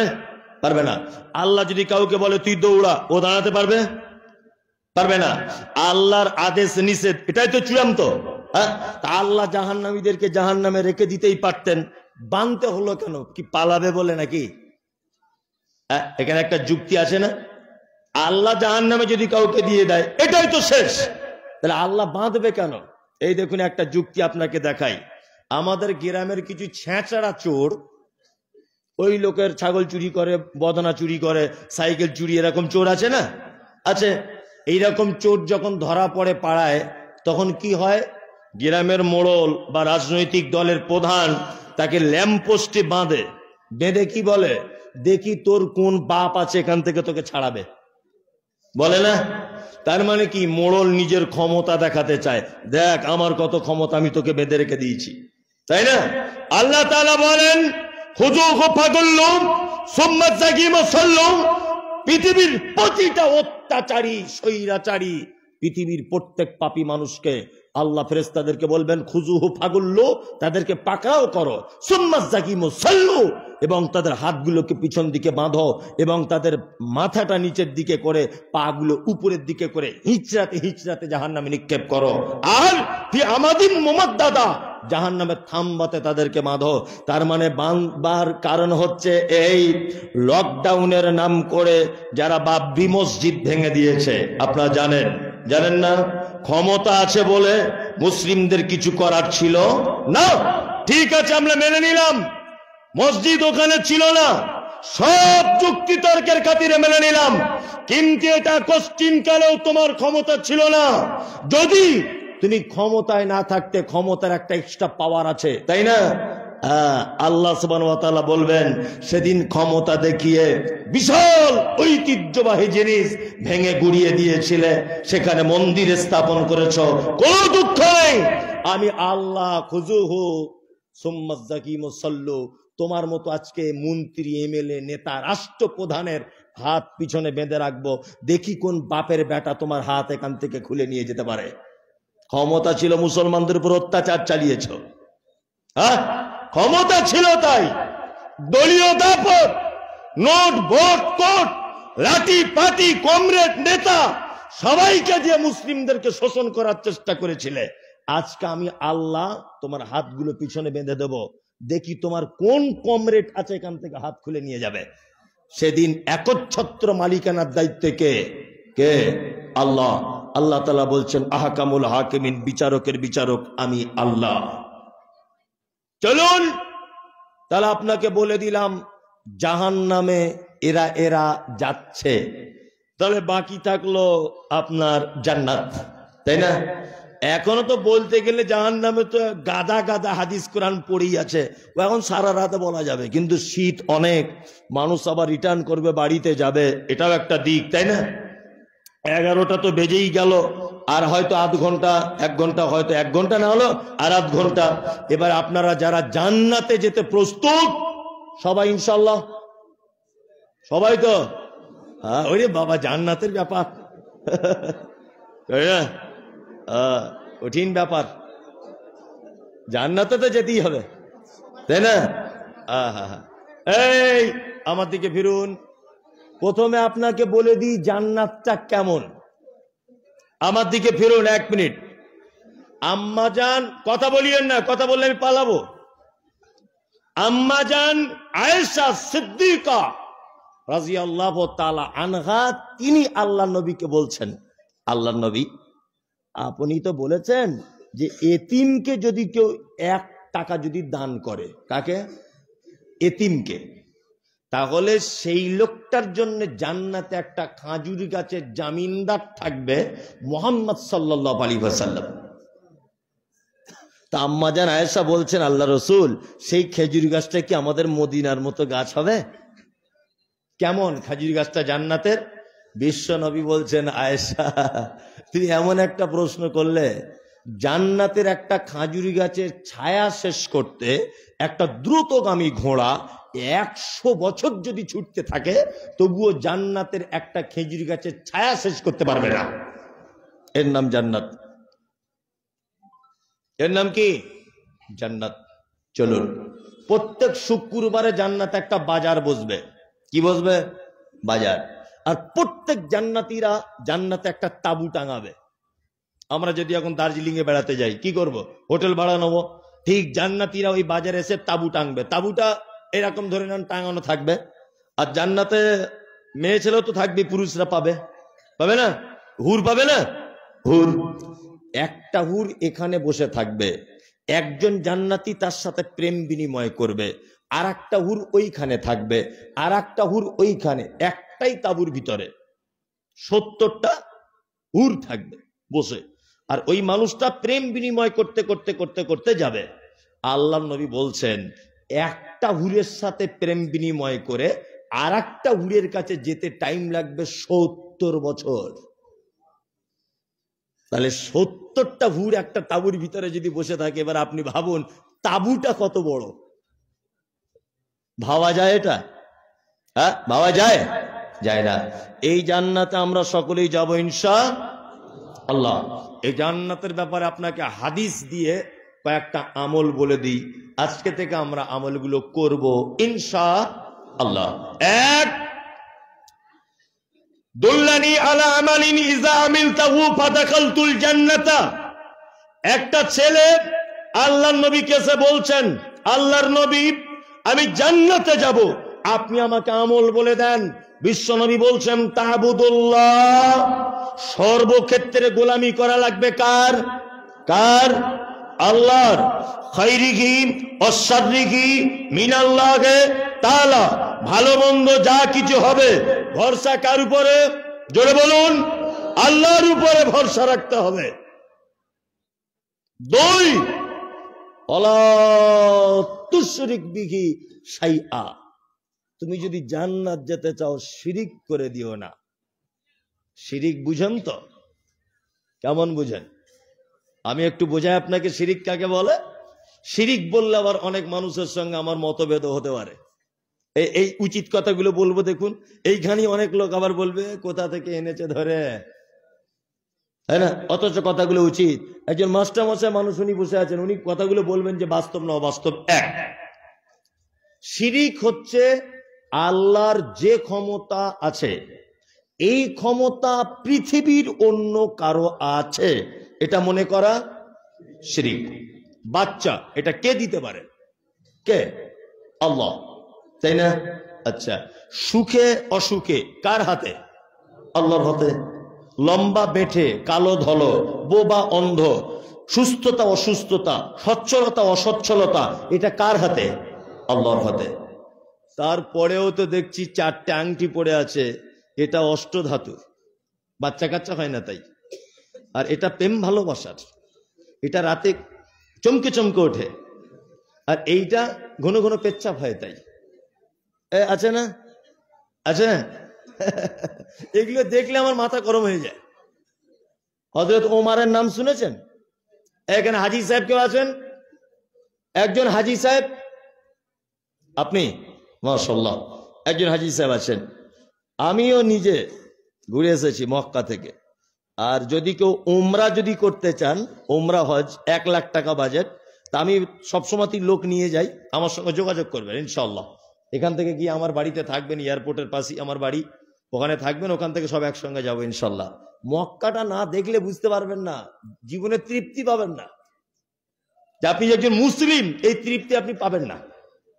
1 লাখ টাকা বাজেট করুন, ইনশাআল্লাহ রমজানের 15 দিন পরে আবার আমরা যাচ্ছি 40-50 জন। আপনি যেতে থাকলে আমার জন্য প্রস্তুতি হন। যেখানে হাজরে আসওয়াদ, জান্নাতের পাথর, নাম কি? হাজরে আসওয়াদ। আল্লাহ নবী বলছেন যে হাজরে আসওয়াদটা যখন পৃথিবীতে আনা হয়, দুধের থেকেও বেশি সাদা ছিল। কি বললাম বুঝলেন? দুধের থেকে বেশি সাদা ছিল। কিন্তু আদম সন্তান চুমু খেয়ে খেয়ে খেয়ে খেয়ে তার পাহাড় কে কালো করে দিয়েছে। হাজরে আসওয়াদ কালো পাথর নয়, কালো পাথর। হযরত ওমর কিছু বলছেন? হযরতে ওমর নাম শুনেছেন? হযরতে ওমর, হযরত ওমর হাজরে আসওয়াদের দিকে আঙুল করে বলছে, এ হাজরে আসওয়াদ, আমি তোমাকে কখনো চুমু খেতাম না, শুধু আল্লাহর নবী চুম্বন করেছেন তাই আমি চুম্বন করব। তার মানে হযরত ওমর জান্নাতের একটা পাথর, সেই পাথরের ব্যাপারে বলছে তুমি মানুষের ভালো মন্দ কিছু করে দিতে পারো না। আরে জান্নাতের পাথর যদি ভালো মন্দ করে দিতে না পারে, অষ্ট ধাতু, নবম ধাতু, পঞ্চম ধাতু, ষষ্ঠম ধাতু মানুষের কোনো উপকার করতে পারে? পারে? পারে না। রুজির মালিককে জোরে বলুন আল্লাহ। নতুন দোকান করেছে, বেচা কেনা একটু কম, হুজুরের কাছে গেছে, বলছে হুজুর কি করে বেচা কেনা বেশি করা যায়? কাস্টমারই খুঁজছে, হুজুর তখন বলছে কোনো ব্যাপার না, সব বেড়ে যাবে, কি করা লাগবে? 500 টাকার একটা তাবিজ করে দেবো, সাংঘাতিক কাজ। 500 টাকার জুট করে তাবিজ লিখে দিল। বলছে হুজুর তাবিজের কাজ কি? বলছে আশেপাশে সব দোকান আস্তে আস্তে বন্ধ হয়ে যাবে, বেচা কেনা হবে না, সব কাস্টমার তোমার দোকানে চলে আসবে। মা ভেঙে উঠতে পারবে না, 4-5টা কাস্টমার মানে কর্মচারী একটা হবে। এই যদি দেখছে এত যদি লাভ হয় তা 500 টাকা গেলেই ভালো। তাবিজ নিয়ে নিয়ে হুজুরের তাবিজ বলছে কোন জায়গায় রাখবো? বলছে ক্যাশ বাক্সের তলায় রাখবে, বরকত বেশি হবে। আমি মনে মনে ভাবি, হুজুরের তাবিজে যদি ওর বেচা কেনা বেড়ে যায়, তো হুজুর যে মসজিদ ইমামতি করে 3,500 টাকা বেতন, তো ও সেক্রেটারিকে একটু তাবিজ করে বেতন বাড়াতে পারে না কেন? এটা যুক্তিতে কি বলে? আশ্চর্য ব্যাপার। একটা লোক বাস কিনেছে, তা বাস কিনে করে একটা হুজুরের কাছে গিয়ে বলছে হুজুর তাবিজ করে দিতে হবে। বলছে কেন? যাতে অ্যাক্সিডেন্ট না হয়, প্যাসেঞ্জার ভালো হয়। হুজুর বলছে 10,000-এর তাবিজ। লকডাউনের পরে তার দাম বেড়েছে, হুজুর 10,000-এর তাবিজ মেরে দিয়েছে। তো বলছে কাজ কি হবে? বলছে সব বাস ফাঁকা যাবে, তোমার বাসে বাদুড়ের মতো ঝুলবে, এত প্যাসেঞ্জার হবে। ভালো করে বুঝবেন। বলছে তাবিজ রাখবো কোথায়? বলছে ড্রাইভারের ডান দিকে পাছার তলায়, মামলার কাজ। আমি বলছি 10,000 টাকা তাবিজে সব বাস মালিক যদি ভিখারি হয়ে যায় আর এই যদি ধনী হয়ে যায়, তা হুজুর কেন তাবিজ বেচে খায়? ও ব্যাংকের ম্যানেজারকে একটু তাবিজ করে কোটি কোটি টাকা ওর অ্যাকাউন্টে ঢুকিয়ে দিতে পারে, পারে কি পারে না? একদম এদের থেকে সাবধানে থাকবেন। কি বললাম বুঝলেন? শিরক পৃথিবীর একটা ভয়ঙ্কর পাপ, ভয়ঙ্কর পাপ, তার নাম শিরক। লাল সুতো, কালো সুতো, কোমরে সুতো, পায়ে দড়ি, গাছ বাঁধা, অমুক একদম ইসলামের সঙ্গে এর কোন 10 পয়সা সম্পর্ক নেই। শুনুন একটা কথা বলি, আপেল খেলে শরীরের প্রোটিন হয়, ভিটামিন হয়, তাই না? প্রোটিন অনেক কিছু বাড়ে, ভিটামিন বাড়ে, কিন্তু কেউ যদি আপেল গলায় ঝুলিয়ে দিয়ে ঘোরে, তাই হবে?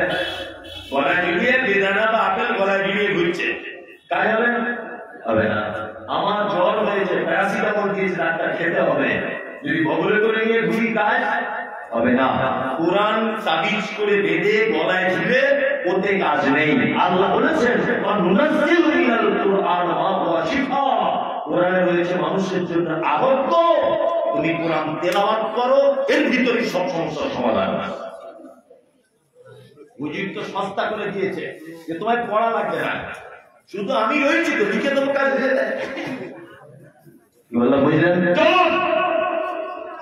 আমাদের নবী মুহাম্মদ সাল্লাল্লাহু আলাইহি ওয়াসাল্লাম তিনি বলেছেন, তুমি যখন রাতের বেলা ঘুমাবে তখন ডান করোটে শুবে, তাই তো? শোয়ার সময় কি দোয়া বলবেন? আল্লাহুম্মা বিইসমিকা আমুতু ওয়া আহইয়া, এই দোয়াটা বলবে। তারপরে তুমি ঘুমের ঘরে তোমার ঠ্যাং এদিকে চলে যাবে, ওদিকে যা কাপড় খুলে যা করে দেখা দরকার নেই। শোবার শুরুতে তুমি ডান করতে শুনে ভালো করে বুঝবেন। 2 রাতে যদি তুমি কোনো খারাপ স্বপ্ন যদি দেখো, তাহলে করোট ঘুরিয়ে বাম দিকে থু থু থু 3 বার বলো, আর সঙ্গে সঙ্গে বলো আউযুবিল্লাহি মিনাশ শাইতানির রাজিম। বুঝবে 3। ঘুম থেকে তুমি যখন উঠবে, ওযু করার আগে, কোনো কিছু খাওয়ার আগে, কোনো কিছু ধরার আগে তোমার হাতটা কবজি পর্যন্ত ধুয়ে নাও। আল্লাহ নবী বলছেন যে তুমি ঘুমিয়ে পড়েছিলে, কোথায় ঘড়ির ভিতরে চুলকে দিয়েছে তা ঠিক নাই। ভালো করে বুঝবেন, এটা বিজ্ঞান সম্মত এবং মুহাম্মদ সাল্লাল্লাহু আলাইহি ওয়াসাল্লাম বলেছেন তোমার হাতটা কবজি পর্যন্ত ধুয়ে নাও, তাই তো? আর ঘুম থেকে উঠে কি দোয়া বলবে? আলহামদুলিল্লাহিল্লাযী আহইয়ানা বা'দা মা আমাতানা ওয়া ইলাইহিন নুশুর। আর একটা কাজ করবে, তোমার যদি মাল রাতের বেলা পাহারা দিয়ে যদি রাখতে চাও, তাহলে তুমি এইটা বলবে আল্লাহু লা ইলাহা ইল্লা হুয়াল হাইয়ুল কাইয়্যুম লা তা'খুযুহু সিনাতুন ওয়া লা নাওম লাহু মা ফিস সামাওয়াতি ওয়া মা ফিল আরদ মান যাল্লাযী ইয়াশফা'ু ইনদাহু ইল্লা বিইজনি। অর্থাৎ শেষ পর্যন্ত আয়াতুল কুরসিটা কি বললাম বুঝলেন? যখন শুবেন আয়াতুল কুরসি পড়বেন, হাতে ফুঁক দিবেন, সারা শরীরে পড়াবেন। আর এটা যদি না জানেন, কুল হুয়াল্লাহু আহাদ, কুল আউযু বিরাব্বিন নাস, কুল আউযু বিরাব্বিল ফালাক, কুল ইয়া আইয়ুহাল কাফিরুন। এটাকে বলা হয় মুআব্বিজাতাইন, 4 ফুল। এইটা তুমি পড়ে সারা শরীর ঘুম দিয়ে তুমি হয়ে যাও, তাই না? তাহলে আপনি যদি 4 ফুল পড়েন, প্রত্যেক অক্ষরে 10টা করে নেকি পাবেন, কি পাবেন না? পাবেন, পাবেন। হুজুর আপনার এই নেকি থেকে বঞ্চিত করেছে। হুজুর বলেছে আয়াতুল কুরসি পড়তে লাগবে না, আমি যে মাল দিয়ে দিচ্ছি না, দুধ যে একটা ধারে পাশে ক্লাস না। তার মানে আপনাকে কোরআন পড়া থেকে বঞ্চিত করলো। বললো কি করলো না? বললো কেন আপনি তাবিজ দিয়ে রাতের বেলা ঘুমাবেন কেন? আপনি নিজে আয়াতুল কুরসি পড়ুন, নিজে 2 পাতা কোরআন মাজিদ পড়ুন রাতে, তারপর আপনি ঘুমান, দেখে আপনার কোনো বিপদ আসে কিনা। সস্তায় জান্নাত খুঁজতে চাইছেন নাকি? পৃথিবীর সব থেকে বড় পাপ। আপনাকে একটা কথা বলে দিই, শুনে রেখে দেন।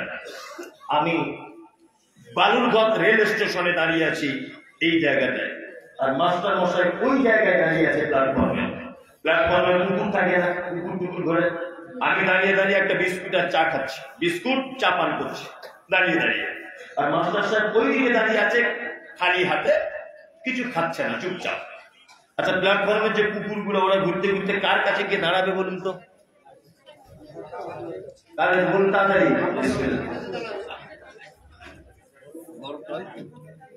কার কাছে? আমার কাছে। তার মানে কুকুরও জানে যে এর কাছে গেলে বিস্কুট পাওয়া যাবে। কুকুর এটা বোঝে, কুকুর এটা জানে যে মাস্টারের কাছে গেলে কি পাওয়া যাবে, হাতে বিস্কুট চা কিছু নাই তো, তাই না? কুকুর বুঝতে পারে যে কার কাছে গেলে কে আমার রুচির মালিক, কার কাছে আমার রুচি আছে। অথচ মানুষ এত বড় বোকা, মানুষ বুঝতে পারে না 1 কোটি টাকার দোকান করে 10 টাকার তাবিজের জন্য এখান থেকে কলকাতায় ছুটছে। তোমার মাথাতে কি গোবর ভরা আছে? সর্বব্যাপারের মালিক কে? কথা বলুন আল্লাহ। খেতে তোমার মালিক কে? আল্লাহ। রুজির মালিক আল্লাহ। তো রুজির মালিক যখন আল্লাহ হবে, তুমি আল্লাহকে বলো, আল্লাহকে ডাইরেক্ট বলো। আপনার তো তবু ব্যবস্থা আছে।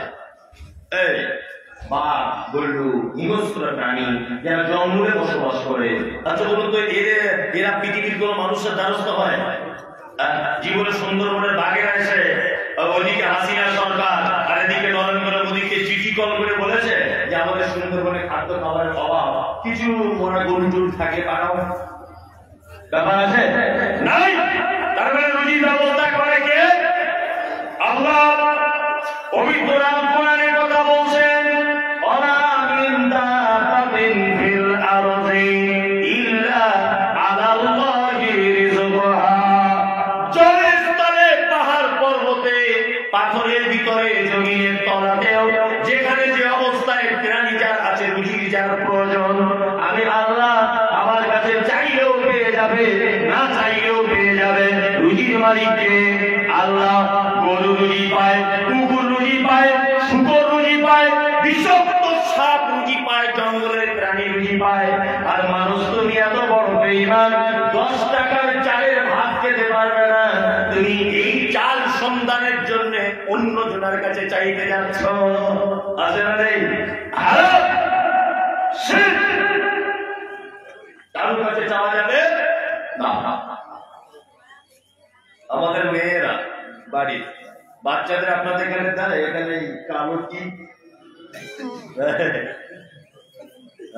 শাশুড়িরা আবার শিখিয়ে দেয় নতুন বৌমাকে, আর করিস না, নজর লেগে যাবে। এক কাজ করে গাড়ি তলার কালিয়া সর্ষের তেল দিয়ে এরকম করে দেয়, ওইটা করে লাভ কি? বলো শাশুড়ির ধারণা যে এইটা করে দিলে মনে হয় আমার কোথাও দিতে হবে না, এটা শিখ। কি বললাম? এটা ছোট শিখ। ও তো চুলোর কালি, ও তোমার কোন উপকার করতে পারে? ক্ষতি করতে পারে? পারে না। গাড়ি চলছে 100 কিলোমিটার গতিতে, হঠাৎ করে বিড়াল গাড়ির সামনে দিয়ে চলে গেল, ড্রাইভার করে ব্রেক মেরে দাঁড়িয়ে গেছে। প্যাসেঞ্জার মরে যাওয়ার অবস্থা এরকম। কি ব্যাপার ভাই? ওই বিড়াল রাস্তা কেটে দিয়েছে। ও তো বিড়াল, 10 পয়সা দাম আছে, ও তোমার কোন উপকার করতে পারে? কোন ক্ষতি করতে পারে? মুসলমানের বাচ্চা দোকান খুলেছে, হঠাৎ করে একটা কাস্টমারের কাছে সকালবেলাতে ধারে নিতে, দোকানদার তখন বলছে বৌনিবেলাতে ধার দিতে নেই। কে বলেছে বৌনিবেলা ধার দিতে নেই? কে বলেছে?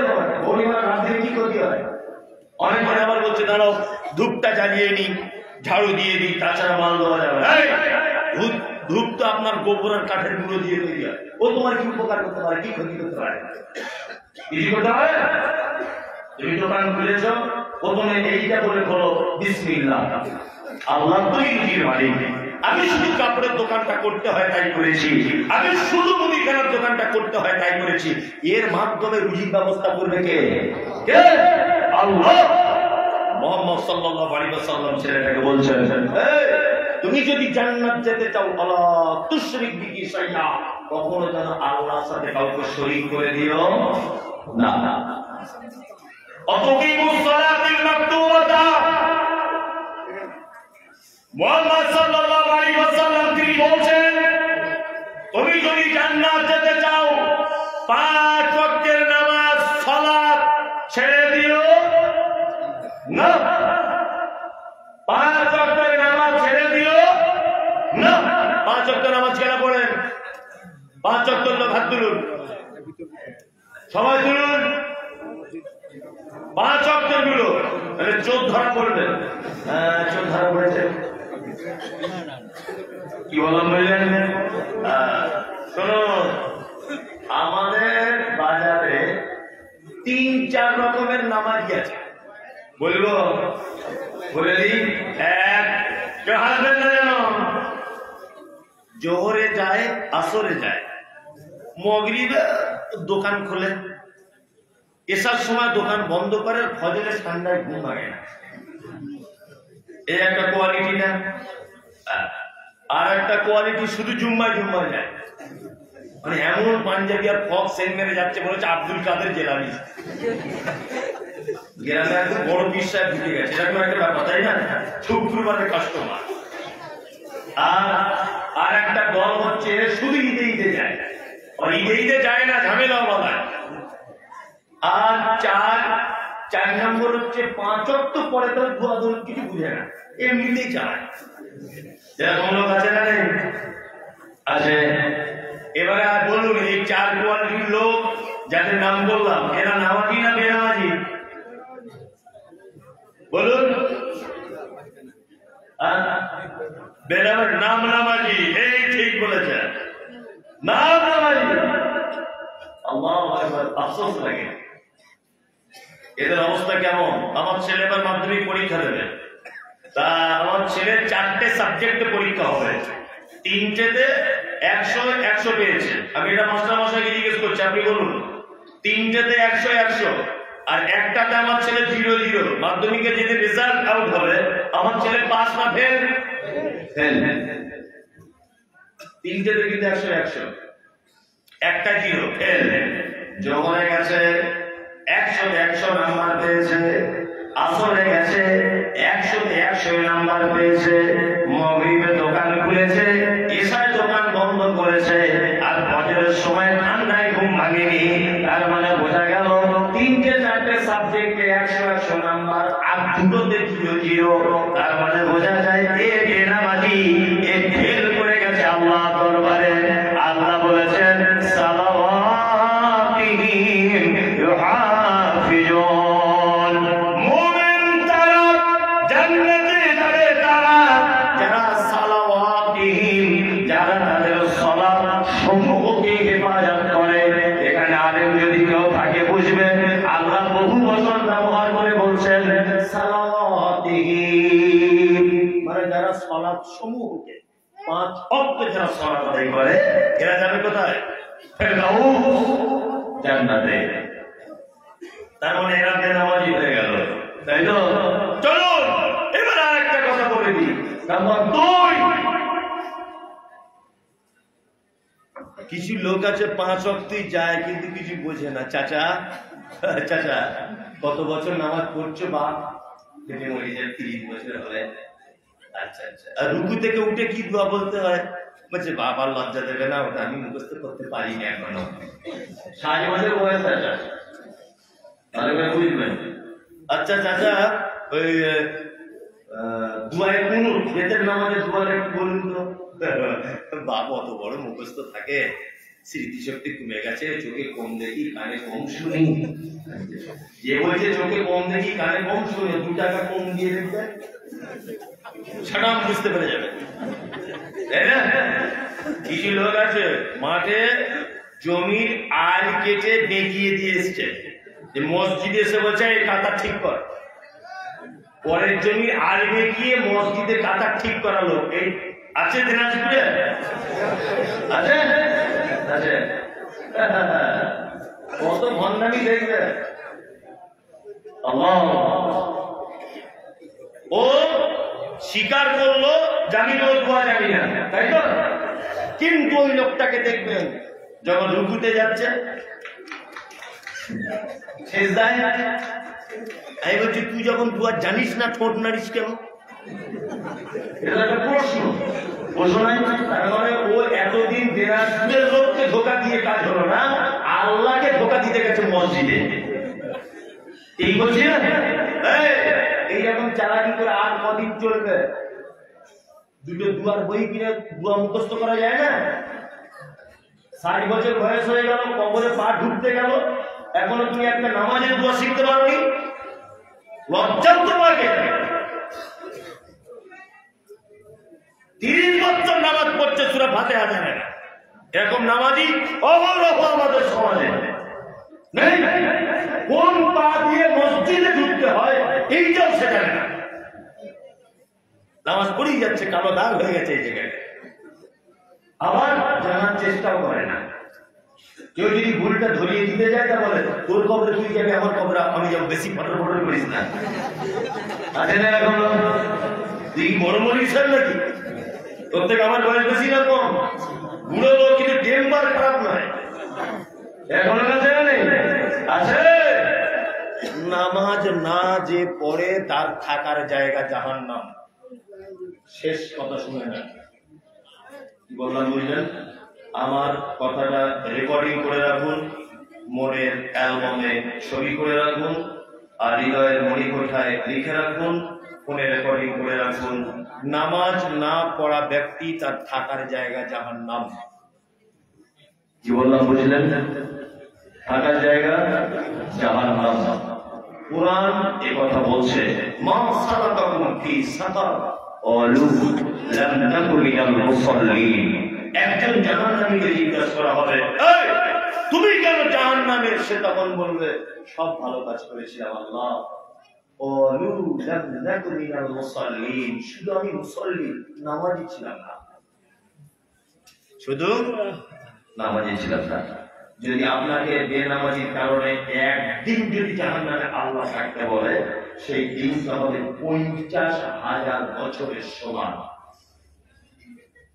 কত বছর? 50,000 বছর। একটা লোক মারা গেল, খুব ইমোশনাল ভাবে শুনুন, দিদি অনুরোধ নড়াচড়া করবেন না, শুনুন।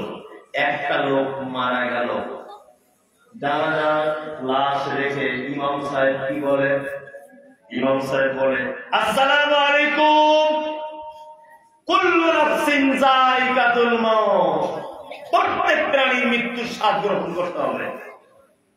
কেউ নড়াচড়া করবেন না, কথাবার্তা বলবেন না। আমাদের আব্দুল্লাহ চাচা মারা গেছে, ভুল ত্রুটি করে থাকলে আল্লাহ রাস্তায় ক্ষমা করে দেবেন, আর ঋণ যদি করে থাকে তাহলে ও তিনকে ব্যাটাকে বলবেন পরিশোধ করে দিবেন। আর মেয়েদের তরফ থেকে 20 খতম, ছেলেদের তরফ থেকে 10 খতম, টোটাল 30টা খতম। কিন্তু যে লোকটা মারা গেছে জীবনে নামাজ পড়েনি। আর ইমাম সাহেব ও 3টে ব্যাটা খুব ধনী লোক, ওই জন্য দোয়া করছেন, কাঁদছে ইমাম সাহেব নিজের বাপের বেলা কাঁদে না, খুব চালাক, জানে নিজের বাপের বেলা যদি কাঁদি তাহলে মানুষ পাওয়া যাবে, খুব জোরে জোরে কাঁদছে হি হি করে। আর এই 3টে ব্যাটা মনে করছে তাহলে আমার আব্বাকে খুব ভালোবাসতে পারছে, মনে মনে ভাবছে। ইমাম সাহেব কে দিয়ে মুখ ভাসিয়ে দিল, জলসা হচ্ছে, ওর বড় বেটা এসে বলছে আমার নামে 50,000, আমার আব্বার জন্য দোয়া করে দেবেন। ওই বাবা, আমার আব্বার জন্য প্রধান বক্তা কলকাতা থেকে মুমতাজুল ইসলাম দোয়া করছে, আমার সাংঘাতিক ব্যাপার। আর আমি কিছুদিন আগে একটু টাটকা হজ করে এসেছি, আমার হাজি সাহেব লোক দোয়া করছে আমার জন্য, বিশাল ব্যাপার।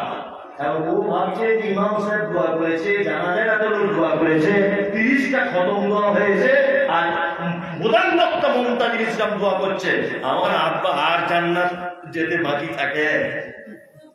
ও মনে মনে ভাবছে না, আমি মুমতাজুল ইসলাম বলছি তোমার আব্বা কিয়ামত পর্যন্ত যদি তোমার এলাকার মোল্লা দিকে সব লোক যদি দোয়া করে আল্লাহকে জান্নাতে দাও, ওকে জান্নাতে দাও, আর তোমার আব্বা যদি বেনামাজি অবস্থায় মারা যায় ওর জান্নাত নেই, এটাই চূড়ান্ত, ওর জান্নাত নেই, এটাই চূড়ান্ত। আল্লাহ সুবহানাহু ওয়া তাআলা বলেন, মা সালাকাকুম ফি সাকার ক্বালু লাম নাকু মিনাল মুসাল্লিন। একজন জাহান্নামীকে জিজ্ঞাসা করা হচ্ছে তুমি কেন জাহান্নামে? সেটা বলতে লাম নাকু মিনাল মুসাল্লিন, আমি শুধুমাত্র নামাজ পড়ি তাই জাহান্নামে এসেছি। সম্মানিত উপস্থিতি, মোল্লা টিভি যারা আছেন, আপনাদের কাছে বিনীত নামাজ ছাড়া জান্নাত যাওয়া যাবে না, যাবে না, যাবে না, অসম্ভব ব্যাপার। বোঝাতে পেরেছি? আর একটা জিনিস আপনাকে বোঝানোর চেষ্টা করুন। আমার ছেলে আমাকে হঠাৎ করে বলছে, আব্বু আমি মিলিটারির চাকরি করব। ভালো করে বুঝবেন, আমি মিলিটারির চাকরি করব। আমার বেটা আমাকে বলছে, আমি বলছিলাম আব্বু কোনো ব্যাপার না, তুমি ট্রেনিংয়ে চলে যাও। ওর কি নাম না বোঝানোর জন্য বলছে, আমার ছেলে এখন ছোট। তা আমার ছেলে মানে দৌড়িয়েছে ফার্স্ট, লং জাম্প ফার্স্ট। আমার ছেলের মানে ওয়েট, আমার ছেলের লিখিত পরীক্ষা, মৌখিক পরীক্ষা সবটাই আমার ছেলে 100%। আমার ছেলে আমাকে বলছে, আপু আমার চাকরি মনে হয় এবার হয়ে যাবে। আলহামদুলিল্লাহ, খুব ভালো। আমার ছেলে তখন বলছে, একটা পরীক্ষা আমার বাকি আছে। বলছে কি পরীক্ষা? বলছে আমার হাইট একটু মাপবে। যে অফিসার হাইট মাপছে, ওই অফিসার দেখছে আমার ছেলে 4 ফুটের ভিতরে, 3.5 ফুট, 4 ফুট। আচ্ছা বলুন, আমার ছেলে কিয়ামত পর্যন্ত মিলিটারি চাকরি পাবে? কথা বলুন, পাবে? পাবে না। কারণ এই চাকরিতে আপনার যোগ্যতা কতটা, মাধ্যমিক হলেই হবে। আপনার হেড ভালো হতে হবে, হাইট ভালো হতে হবে, ফিগার ভালো হতে হবে, রানের ভালো হতে হবে, আপনার জাম্পিং এ ভালো হতে হবে, তাই না? এইগুলো ভালো হতে হবে। এখানে যোগ্যতার কোনো প্রশ্ন নেই। স্কুল মাস্টার হতে গেলে আপনাকে বিএড করা লাগবে, আপনাকে ডিএলএড করা লাগবে, অনেক কিছু করা লাগবে। তারপর আপনি স্কুল সার্ভিস কমিশন বলতে পারবেন, অনেক নিয়ম কানুন, অনেক সার্টিফিকেট, অনেক ব্যাপার আছে। কিন্তু একটা মাধ্যমিক পাস ছেলে সে কিন্তু বিএসএফ এর জন্য, মিলিটারির জন্য, আর্মির জন্য অ্যাপ্লাই করতে পারে না, কোনো সমস্যা নেই। তার মানে বোঝা যায় এই চাকরিটার মূল শর্তটা হাইট। আমার ছেলের সব ঠিক আছে, কিন্তু 3.5 ফুট হাইট, চাকরি হবে? হবে না। আপনি জাকাত দেন, আলহামদুলিল্লাহ খুব ভালো লোক। আপনি সবার সঙ্গে মিলেমিশে চলেন, আলহামদুলিল্লাহ খুব ভালো লোক। কিন্তু আপনার সব ভালো কাজ শুধু নামাজ নেই, তার মানে জান্নাতে যাওয়ার মূল শর্ত নামাজ। কি বলি বুঝে পেরেছি? বুঝে পেরেছি? 10টা লোক এখানে বলুন আজকে থেকে নামাজ পড়া ধরবো, ঈদগাহে দান করা লাগবে না। 10টা লোক বলুন যে নামাজ আজ থেকে ধরবো, বলুন। অত সহজ? এই যে হুজুর বলে দিয়েছি ঈদগাহে দান করো, দোয়া করে জান্নাত ঢুকিয়ে দিব, সস্তায় জান্নাত, তাই না? বিসমিল্লাহ বলুন, বলুন।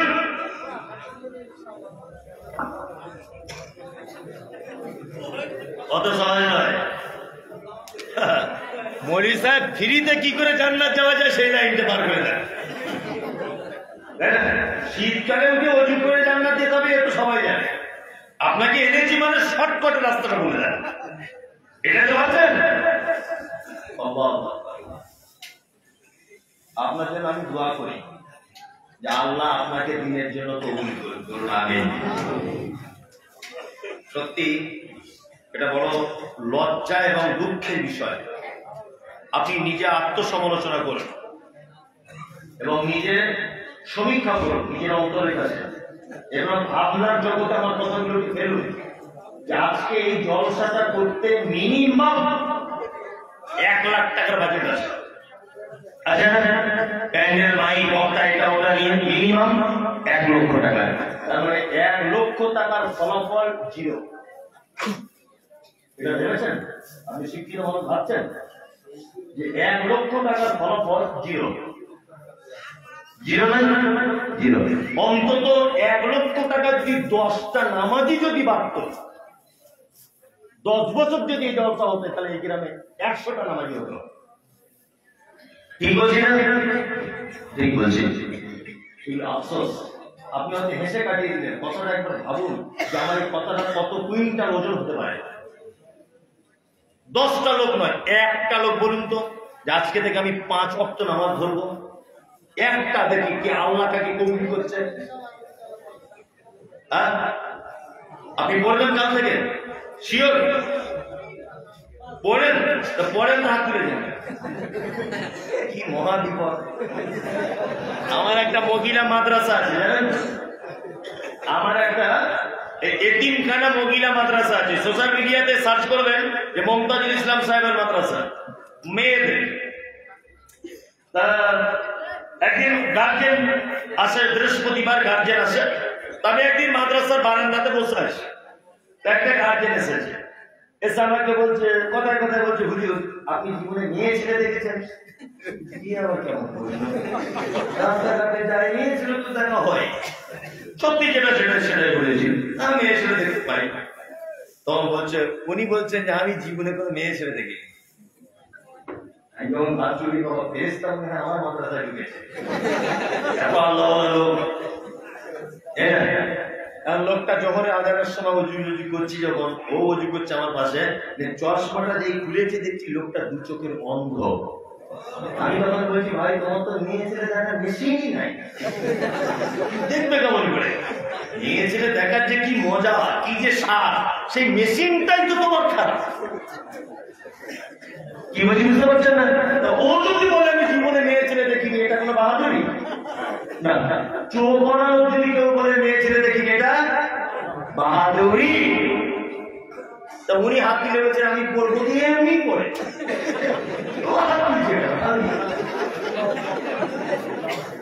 যে পড়ে না, এটা কোনো বাহাদুরি।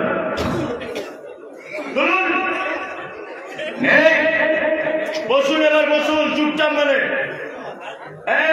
আর কেউ কথা বলবেন না, বসুন। এবার আর একটা কথা বলে আমি বক্তব্য শেষ করবো একদম 12টায়। 11:30 বাজে, 12টা 1 হবে না, 12টাতেই ছাড়বো। যদি আমাকে তসলিম ভাই বলেছেন প্রচন্ড শীত, আপনি দেখবেন 11:30 বা একটু বেশি যদি পারেন 12টা। 11:30টাতে আমার এখতিয়ার দেওয়া আছে, কিন্তু আমি ছাড়ছি না। আমি একটু বেশি করেই বলবো, অনেক দূর থেকে এসেছি তো। আমি তোলারও দোয়া আছে, তুমি বলবো তুমি পালাবে, এরকমও বেশি পেয়ে আছেন। যাই হোক, আপনারা যারা বসে আছেন, পৃথিবীতে জান্নাতে যাওয়া দুটো মানুষ আছে। এই মানুষ দুটো সংস্পর্শে থাকলে জান্নাত যাওয়া যায়, এদের সেবা যত্ন করলে জান্নাত যাওয়া যায়। এক আব্বা, দুই মা।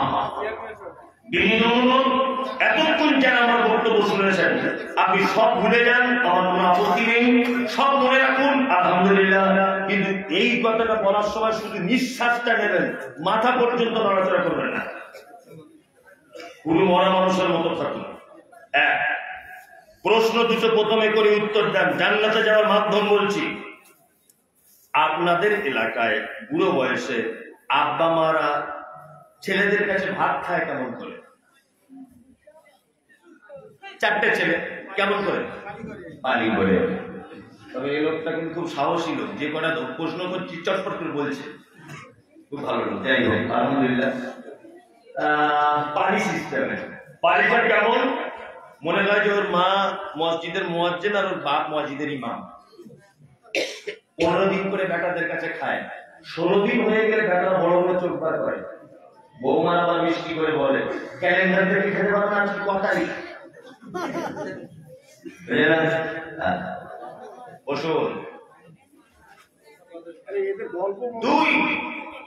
দুই নম্বর হচ্ছে এই যে আপনাদের এইখানে পানি সিস্টেমে বাপ মা খেতে হচ্ছে, সব জায়গাতে অবস্থা, প্রত্যেক জায়গায়। কারণ কি? আপনারা 4 ভাই দিল্লিতে কাজ করেন, দিল্লিতে ঈদের 1 সপ্তাহ আগে বাড়ি আসবেন। ঈদের 1 সপ্তাহ আগে বাড়ি আসার সময় আপনার স্ত্রীকে ফোন করছেন, হ্যালো সাবিনা, তোমার জন্য কি নিয়ে যাব বলো। সাবিনা তখন বলছে, আমার জন্য একটা লাল শাড়ি, মেয়ের জন্য একটা চুড়িদার, ছেলের জন্য জিন্স প্যান্ট, আর আমার বোনের জন্য 2টো শাড়ি। শাড়ির জন্য লোকটা দিল্লির কোন একটা শপিং মলে কেনাকাটা করছে। ওর স্ত্রী আবার ফোন করে বলছে, হ্যালো কেনাকাটা রেডি? তখন ওই লোকটা বলছে, সবকিছু কেনাকাটা হয়ে গেছে, শুধু আব্বার ঈদের দিনে পড়বে একটা পাঞ্জাবি আর লুঙ্গি, আর মায়ের জন্য একটা শাড়ি পছন্দ করছি। তখন ওর স্ত্রী, এই গ্রামের মেয়ে, ফোনে তখন বলছে, কেন ওই প্রত্যেক বছর তুমি তোমার আব্বা মাকে জামা কাপড় দেবে? তোমার আত্মীয় যে ভাই তোকে দেখতে পায় না, বাড়ি চলে এসো। ওর বইয়ের কথা শুনে বাড়ি চলে এলো, 4 ভাই বাড়ি চলে এলো।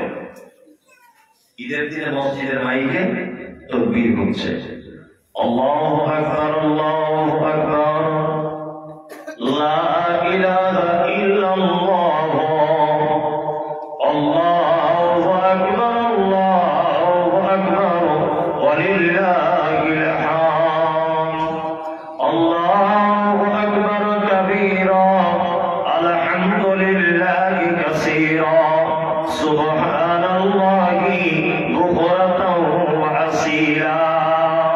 তাকবীর হচ্ছে মসজিদের মাইকে। সবাই ঈদের নামাজ পড়ার জন্য বাড়ি থেকে যাচ্ছে। তোমার 4 ভাই মিলে যুক্তি করে, বুড়ো হয়ে গেছে তোমার মা আব্বা, 2 তলা সিঁড়ি দিয়ে উঠতে পারবে না বলে তোমরা 4 জন সিদ্ধান্ত নিয়েছো, মা আর আব্বা ছোট ভাইয়ের সিঁড়ির তলাতে 2 জন থাকবে। তোমার মায়ের বয়স 90, তোমার আব্বার 95। সবাই যখন ঈদগাহে চলে গেল, তোমার মা তখন মশারিটা আগলা করে বলছে, আব্বা তুমি ঈদগাহে যাবে না? বুড়ো মানুষ কাঁদো কাঁদো চোখে বলছে, যেতে তো ইচ্ছা করে, কিন্তু কি পরে যাব, জামা কাপড় কোথায় রাখা আছে বুঝতে পারছি না। তোমার মা পেশাব পায়খানা করা লটানো পটানো কাপড় গায়ে দিয়ে মশারির ভিতর থেকে বার হয়ে একটা গত বছরকার তোমার বোনেদের দেওয়া পাঞ্জাবি ছিল, সেটা বার করে দিয়ে বলছে, আব্বা তুমি এটা পরে অন্তত ঈদগাহে যাও বছরে একবার। তোমার আব্বা ঈদগাহে গেল, ঈদের নামাজ শেষ, সবাই বাড়ি চলে এলো। তোমার আব্বা আস্তে আস্তে লাঠি নিয়ে বুড়ো মানুষ আস্তে আস্তে তোমার বাড়ি পর্যন্ত এসে বসে আছে। দুপুর 2টা পর্যন্ত ঈদের দিনে সবার বাড়িতে হালুয়া পোলাও বিরিয়ানি ইত্যাদি হয় এক এক এলাকা অনুযায়ী। সবাই বন্ধু বান্ধব সালা সারি আত্মীয় স্বজন সবাই গোস্ত পরোটা খাচ্ছে। তোমার আব্বা মা দুপুর 2টো পর্যন্ত বসে অপেক্ষা করছে। 4টে বৌমার একটা বৌমা 2 পিস মাংস আর একটা পরোটা দিয়ে গেল না। কেন এ অত্যাচার? এ কোন সমাজ? কেন এ অত্যাচার? কেন এ নির্যাতন? তবে একটা কথা মনে রেখে দিও, পৃথিবীর সব থেকে অপরাধী কোন নারী যদি থাকে সেটা হচ্ছে তোমার মা। পৃথিবীর সব থেকে বদমাইশ পুরুষ যদি কেউ থাকে সেটা হচ্ছে তোমার আব্বা। তোমার মা আপনার বদমাইশি একটু বলি তাহলে শোনো। তোমার মা ছিল মোল্লাদিঘি গ্রামের সব থেকে পর্দাশীল মেয়ে। জীবনে কোনোদিন পরপুরুষের মুখ দেখাতো না, ঘোমটা দিয়ে চলতে এমন করে, পরপুরুষকে মুখ দেখাতো না। কিন্তু তুমি যেদিন পেটে এসেছিলে সেদিন তোমার মা প্রতিরাম হাসপাতালে গিয়েছিল দেখাতে।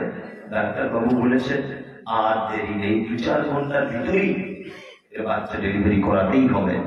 যে মা পরপুরুষের সামনে মুখ দেখাতে লজ্জা করত, সেই মা তোমাকে জন্ম দিতে গিয়ে পরপুরুষ ডাক্তারের সামনে ছায়া ব্লাউজ খুলে উলঙ্গ হয়ে তার লজ্জার স্থান দেখিয়েছিল তোমার মতো অপদার্থ পুরুষকে পৃথিবীর আলো দেখানোর জন্য।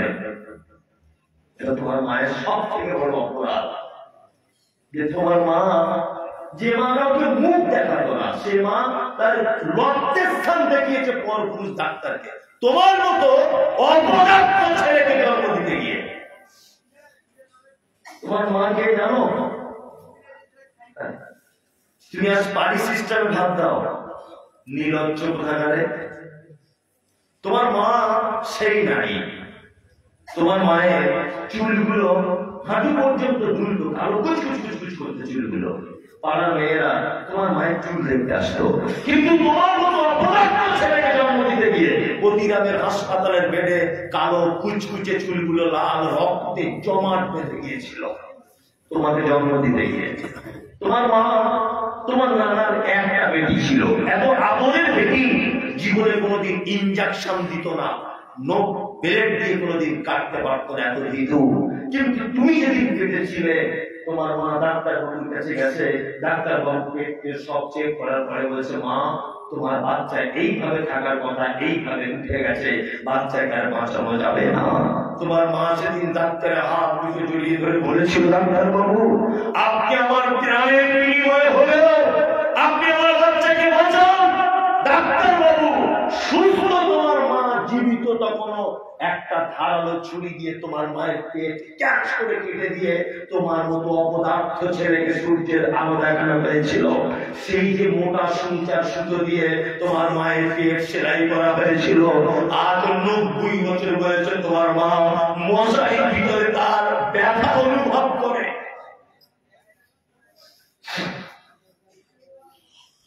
তোমার মা, চিকিৎসা বিজ্ঞানীরা বলেছে প্রত্যেক মা তার বাচ্চাকে দিয়ে 8 বার করে দুধ পান করে, এক এক করে 250 গ্রাম করে দুধ পান করাতে হয়। কোরআনের ভাষা 24 মাস অর্থাৎ 2 বছর দুধ পান করাতে হয়। 50 টাকা যদি দুধের লিটার হয়, একটা মা তার বাচ্চাকে দুধ পান করায় 90,000 টাকা। কত? 90,000 টাকা। তোমার মা তোমাকে শুধু দুধ পান করিয়েছে, শুধু দুধ পান করায়নি। তোমার নানার বাড়ি ছিল মাওলাতে, প্রতিদানে বাসে উঠেছে তোমার মা তোমাকে নিয়ে। তোমার বয়স তখন 1.5 বছর। তুমি তোতলা করে কথা বলতে শিখেছ। তুমি বাসে উঠে তোমার মাকে জামা কাপড় ধরে টানটা বলছো মা একটু দুধ দে না। বাসে অজস্র যুবক, তোমার মায়ের বয়স 24, 25, 26, টকটকে অপরূপা চরমা সুন্দরী তোমার মা, হাসে দিনের মতো ফর্সা চেহারা তোমার মায়ের।